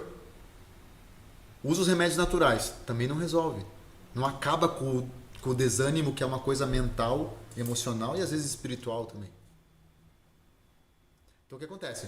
A pessoa está vivendo o estado de ansiedade elevado, se transforma numa crise de ansiedade, ela não busca ajuda especializada, ela começa a se sentir incapaz, os conflitos aumentam, ela começa a criar um monstro interno, começa a perder prazer na vida. E é o que é o interessante, ó. As pessoas, como que as pessoas acham que é uma crise de ansiedade? Dá pra gente fazer em pé aqui? Tá, vamos fazer aqui. Vamos pedir ajuda aqui do... Eu acho que eu ajudo. Vamos só mirar aqui você. Não, acho que o nosso amigo ali ajuda. Daí o pessoal que estiver na internet vai conseguir ver. Como que as pessoas acham que é uma crise de ansiedade? Por quê? Porque tem os sintomas da mente acelerada, tem os sintomas de a pessoa estar agitada, em descontrole emocional. Vem mais perto da mesa aqui. Então as pessoas pensam que Numa crise de ansiedade, a pessoa fica em casa, andando de um lado para o outro, sabe? Meu Deus do céu, o que eu vou fazer? Como se ela estivesse angustiada, conversando com alguém, agitada, se mexendo. Não é isso. Durante uma crise de ansiedade, é aquela postura que a moça estava ali, fechada, encolhida, às vezes deitada, mexendo no celular, e fica o dia inteiro deitada. Mas é posição fetal que fala, não é? É posição fetal. Não tem força para levantar. Então a crise de ansiedade, ela rouba a tua energia. Por quê? Porque a tua mente está enxergando que tem um perigo no ambiente, só que não tem perigo no ambiente. O perigo é mental. Aí você está descarregando adrenalina e cortisol e isso te paralisa. Entendi. Tá bem, obrigado. Interessante. Então aquela posição fetal é uma posição de angústia, de aflição, de crise de ansiedade. E... Que eu estou me protegendo. Tá, então vamos pensar o seguinte. Estou buscando proteção. Vamos falar para uma mãe e para um pai que vê um filho em casa no quarto nessa situação. Isso é um sintoma de que a pessoa está com o início do problema? Sim, e até com perigo de suicídio. Por quê? Porque a criança não entende bem o conceito morte. Certo? Certo. Então ela não vai falar assim pro seu pai: ai pai, quero tirar a vida. A não ser que ela tenha ouvido de alguém já, mas não é uma coisa que sai natural dela. Quando que eu sei que uma criança precisa de ajuda? Pai, mãe, ou pega uma mensagem no celular pro amiguinho: amiguinho, não aguento mais. Amiguinho, vontade de sumir. Interessante? Entendi. É forte. São frases meio código assim, né? Que já vai dando o despertar. Uhum. Não quero ir mais pra escola. Por que não quer mais pra escola? Não tô com vontade disso. Não tô com vontade daquilo. E a criança fica muito fechada no mundo dela. Por isso a importância do acolhimento e da amizade, né? Porque a criança ela tem que olhar pro pai e falar assim: poxa, eu posso compartilhar com meu pai. Mas às vezes também não é culpa dos pais. Acontece alguma coisa, bem, enfim, Deus tem as suas vias, né? Sabe? Isso também não é para deixar os pais, nossa, preocupados, meu Deus. Não. Tem que estar muito atento. E procura ajuda na hora certa, né? É que é uma fase muito crítica de desenvolvimento da criança, né? Tem até a questão das telas, né? Saiu um estudo recente que eles analisaram durante anos os jovens com tela e sem tela.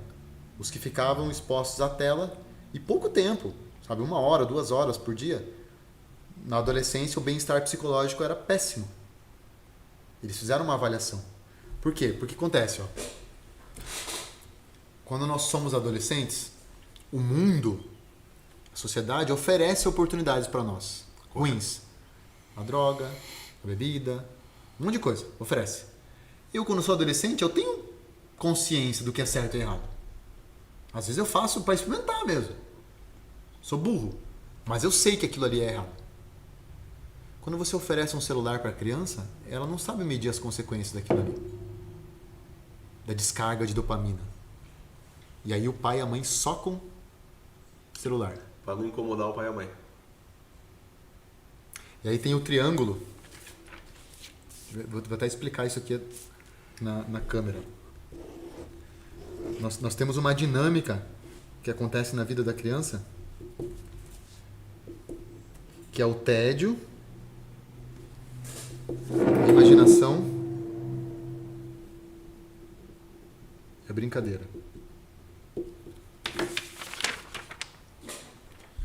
Então o que acontece aqui, ó? A criança, ela vive um estágio de tédio muito grande. A criança está sempre procurando o que fazer. Uhum. Ela não consegue ficar parada. E aí quando ela vive esse estado de tédio,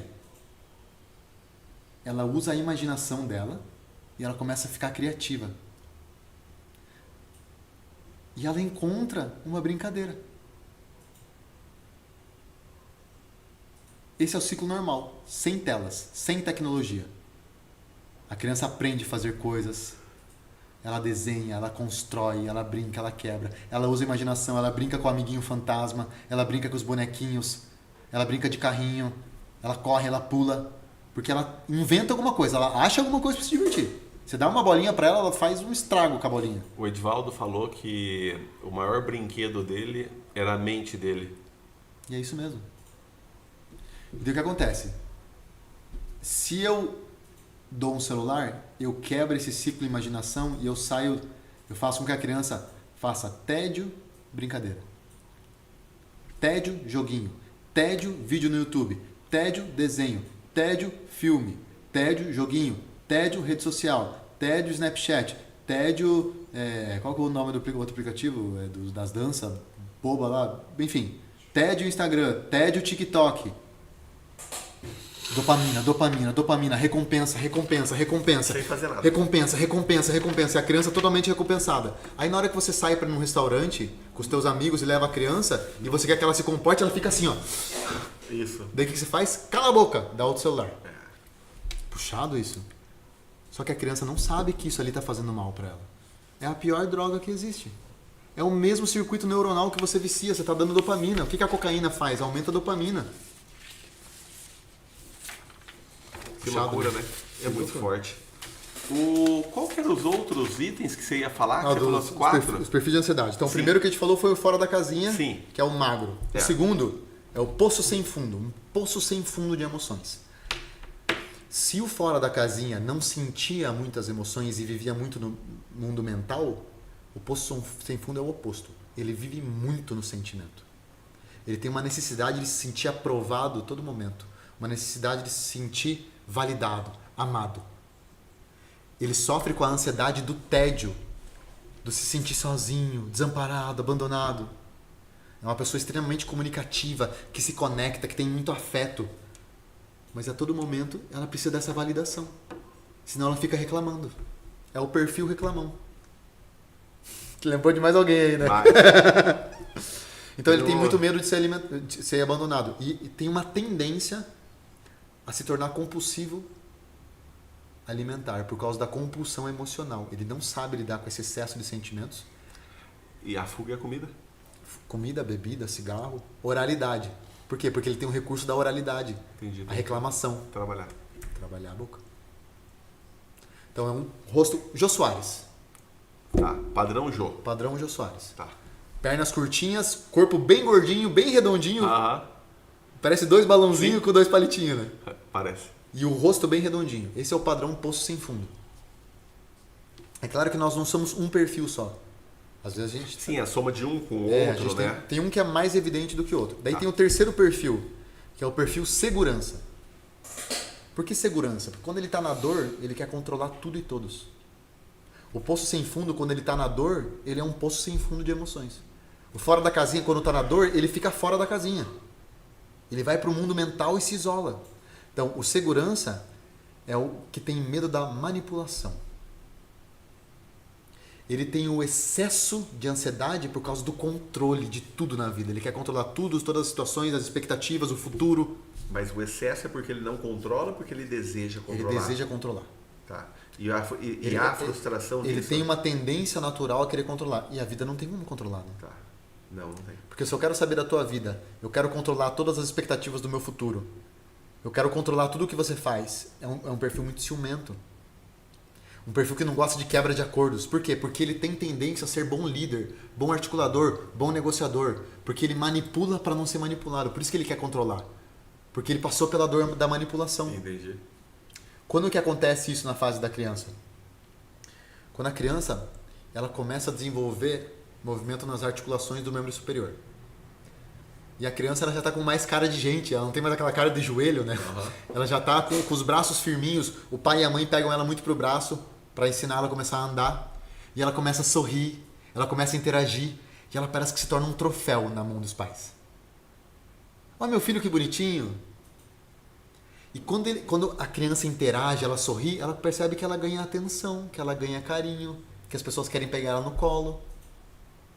Quando ela não faz o que os pais pedem ou o que os outros pedem, quando ela não sorri, as pessoas se afastam.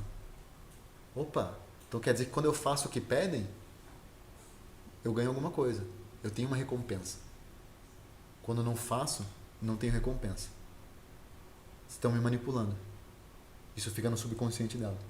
Então, para eu não ser manipulado, eu vou aprender a manipular. A mente cria essa capacidade de articulação.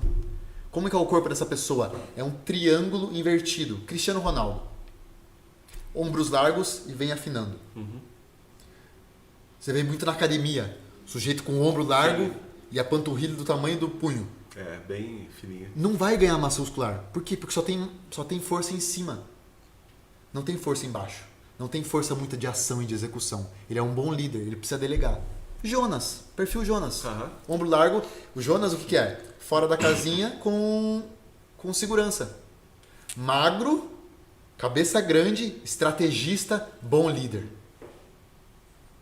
No recurso. Sim. Entendeu? Por isso que tem uma equipe grande. Porque ele não tem força de execução.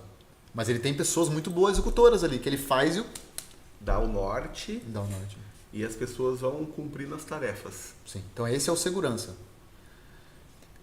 Quarto perfil, sobrecarregado. Nós falamos dele já. Corpo quadrado, aguenta muita porrada. A palavra dele é suportar, é processo, é detalhista. Gosta de tudo muito bem esmiuçado. Sofreu muito na fase do desfraude. Cumprir a expectativa dos outros. Precisa receber atenção agradando os outros. Tem medo de decepcionar os outros. Já é um corpo forte, quadrado, ossos proeminentes. É o estilo Edivaldo. Forte. Forte. Aguenta a pancada. Aguenta pancada. Olha a história de vida dele. É, forte. Todos nós temos um pouquinho de Edivaldo, né? Na nossa vida. Ele tem bem proeminente isso. Você vê. Que se ele faz força, ele ganha músculo muito rápido. Bem rápido. Então esse é o perfil sobrecarregado. Por quê? Porque ele se permite se sobrecarregar. E a ansiedade dele é por causa do excesso de sobrecarga. Porque ele não dá conta. Só que para ele é a dor da humilhação pedir ajuda. Então ele aguenta tudo calado. Só que uma hora estoura, né? Estoura numa doença, estoura numa condição clínica desagradável. Estoura com os outros.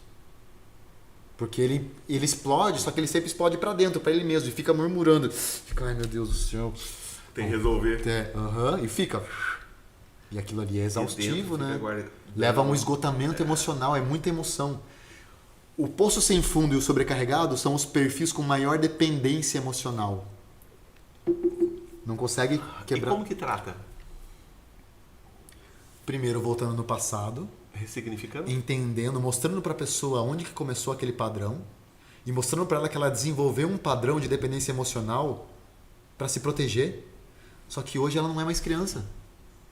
Ela não é mais dependente dos pais. Nós só somos dependentes de uma pessoa, da nossa esposa. Porque o nosso sistema familiar é nós, a esposa e os filhos abaixo. Vou apimentar o negócio e ajudar o nosso pessoal. Quando você mora na casa dos seus pais, as regras são dos seus pais. Então, você faz parte da família dos seus pais. Então, a família do seu pai e da sua mãe é a sua família. Quando você casa, você tem a sua família. Você não faz parte mais da família do seu pai. Você tem a sua agora, porque você construiu a sua. Então, outro sistema. Começa uma nova. Tem gente que não sai dessa dependência e fica na família lá e não quer reconhecer essa nova família. E isso gera frustração. Isso adoece. Todo mundo sofre, né?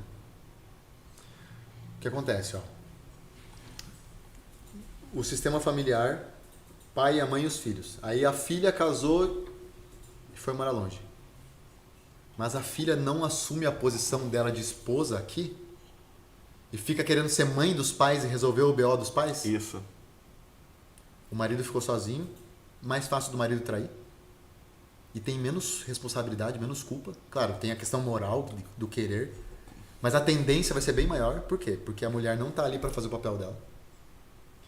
Porque ela está querendo fazer outro papel. Que E não é dela. ela está querendo fazer o papel de egoísta. Porque a gente nunca vai ser mais que os nossos pais. E vai lá querer dar de dedo na cara.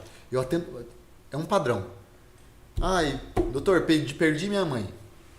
Agora meu pai está solteiro. Meu pai quer casar de novo. Eu não aceito isso. Onde já se viu? Vai colocar alguém no lugar da minha mãe. Então você está querendo ser mãe do teu pai e falar para ele o que ele deve fazer e o que ele não deve. Ou ele vir falar para você que você tem que largar a tua mulher. É? Meu, é minha... É a mesma coisa. Sabe? É assim, não tem como colocar ninguém no lugar da mãe. Não tem. Mãe é mãe, vai ser pra sempre. Só que depois que ela morre, ela só precisa de um lugar no nosso coração. Só. Mais nada. É. Sabe? Tem que ter o cantinho dela ali. Santo Agostinho dizia isso. Os mortos só precisam de um lugar no nosso coração. É ali que é o lugar dos mortos. Isso mesmo. Com os ensinamentos, com a sabedoria que eles nos deixaram. Né? Que é um legado, né? Só que acontece, quando eu não assumo a minha postura, e isso não precisa nem ser assim, não precisa ela ter casado e saído do sistema, mas ela tá aqui enquanto filha e fica querendo ordenar os pais. Não, porque você tá errado. Você não deveria fazer assim. Quem é você para dizer que eu tô errado, menina? Tá querendo ser mais. Aí gera conflito. Aí por mais que os pais tentem essa aproximação, a filha quer ser mãe. E pai e mãe veio sempre antes. É precedência, é ordem, é hierarquia. É vida isso, né? É vida. E aí a pessoa entra num vício de soberba, acaba com o sistema familiar. Aonde que entra a ansiedade nisso? Se eu rompi com o sistema familiar, eu já não sinto mais segurança proveniente de cima para baixo. Porque pai e mãe passam segurança, passam confiança, passam acolhimento. Só que se eu saio do lugar de filha e acho que sou mais e fico dando de dedo, quem que vai me acolher se eu não tenho mais pai e mãe? Tô sozinho no mundo. Aí o que acontece?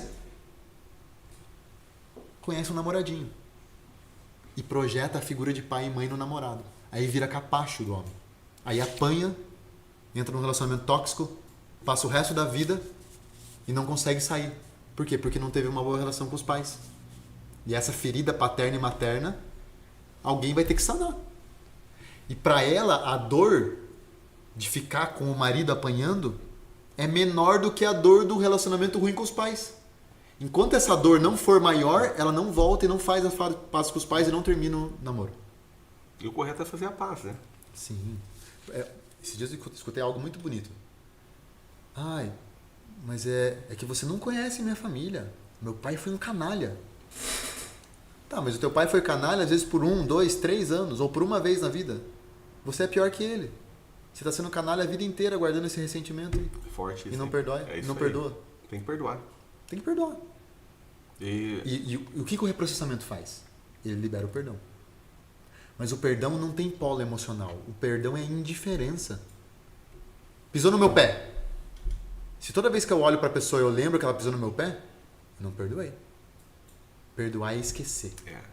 Não fazer questão de lembrar. E se lembrar, quando lembrar, falar assim, nossa, mas olha o tanto de besteira que eu já fiz na minha vida. eu vi o Paulo Marçal falando sobre perdão. Sensacional. Ele falou assim que é uma vibração.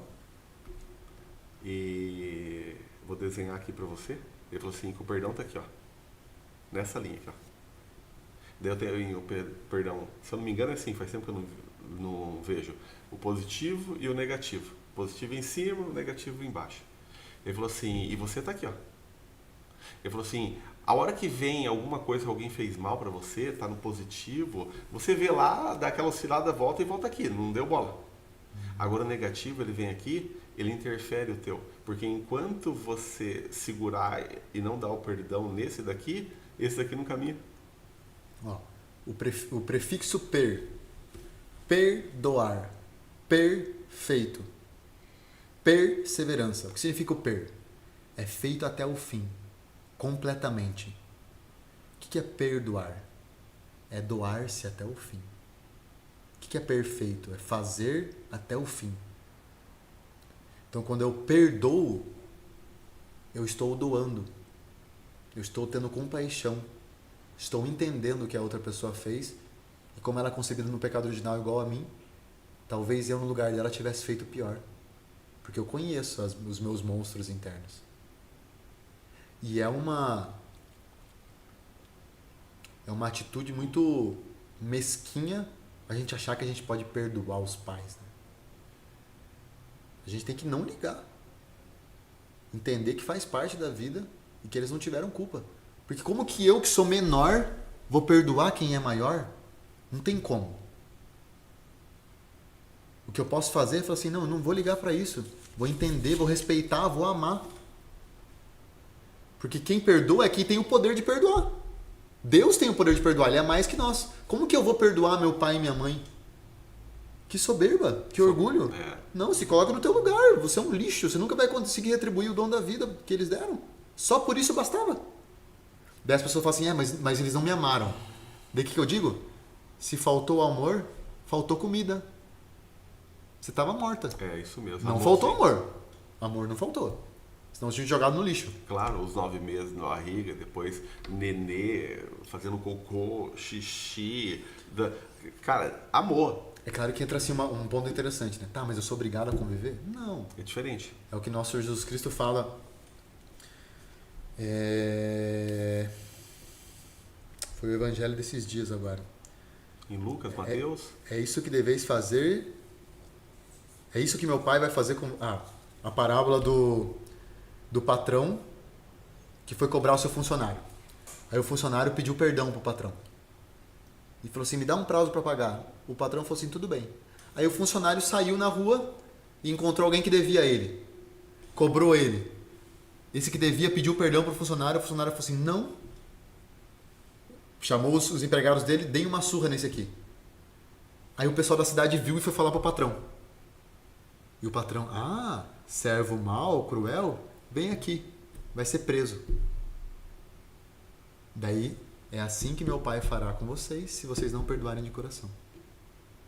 Porque Deus nos perdoa. Por que eu não vou perdoar o outro que pisou no meu pé? Se Deus me perdoa de tudo. Se Ele perdoa, quem sou eu para não perdoar? Só que eu não sou obrigado a conviver com essas pessoas. Ninguém é obrigado. Não. Mas eu tenho que resolver no meu coração. Entendeu? E deixa pra lá. Muitas vezes a solução de uma família é os filhos se afastarem dos pais. Porque os pais às vezes têm uma visão de mundo que sepulta o sonho dos filhos. E tá tudo bem, só que isso não é culpa deles. E quem sou eu para querer mudar isso? Não tem como. Eu posso tocar minha vida e rumar e falar assim, pai, te amo. Só que a dependência emocional não deixa. Aí os filhos ficam perto dos pais, reclamando que os pais ficam bloqueando, trava emocional, não sei o quê. Por que não toca a tua vida? Porque você é dependente. Que no fundo você tem uma dependência emocional ainda, você não se libertou disso. Rapaz do céu, é muita emoção, é muita coisa. Gostoso falar disso, né? É muito gostoso. Vamos... Já estamos um pouquinho, né, de conversa, 3 horas, né? Nossa Senhora. E o pessoal aí também, vamos fazer o seguinte, não vai faltar oportunidade, né, pra gente falar mais. E fale um pouquinho da mentoria para divulgar para o pessoal, para fazer um pitch aí, pra gente ir para os encerramentos. Perfeito. Eu já estou com a lista de espera para a próxima turma da mentoria em grupo, a T2, né? O nome do grupo é Católicos Sem Crises. É um acompanhamento de 5 semanas, onde eu vou te ajudar a acabar com suas crises de ansiedade.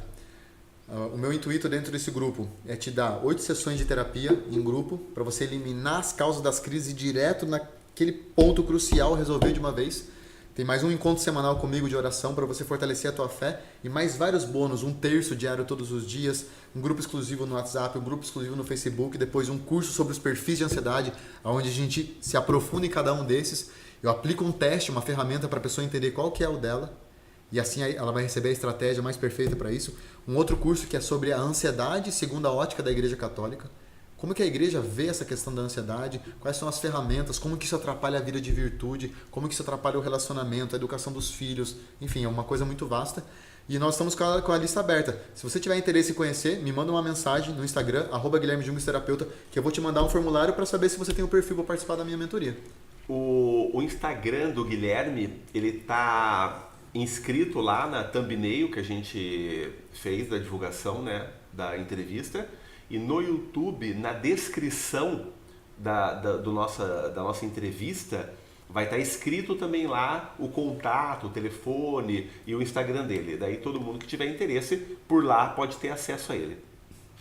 Guilherme, eu quero agradecer você vir aqui, que foi uma honra receber você aqui nos nossos estúdios, né, do Projeto Sabedoria, e o nosso bate-papo aqui foi de muita sabedoria, apesar de você falar muito da parte da ansiedade.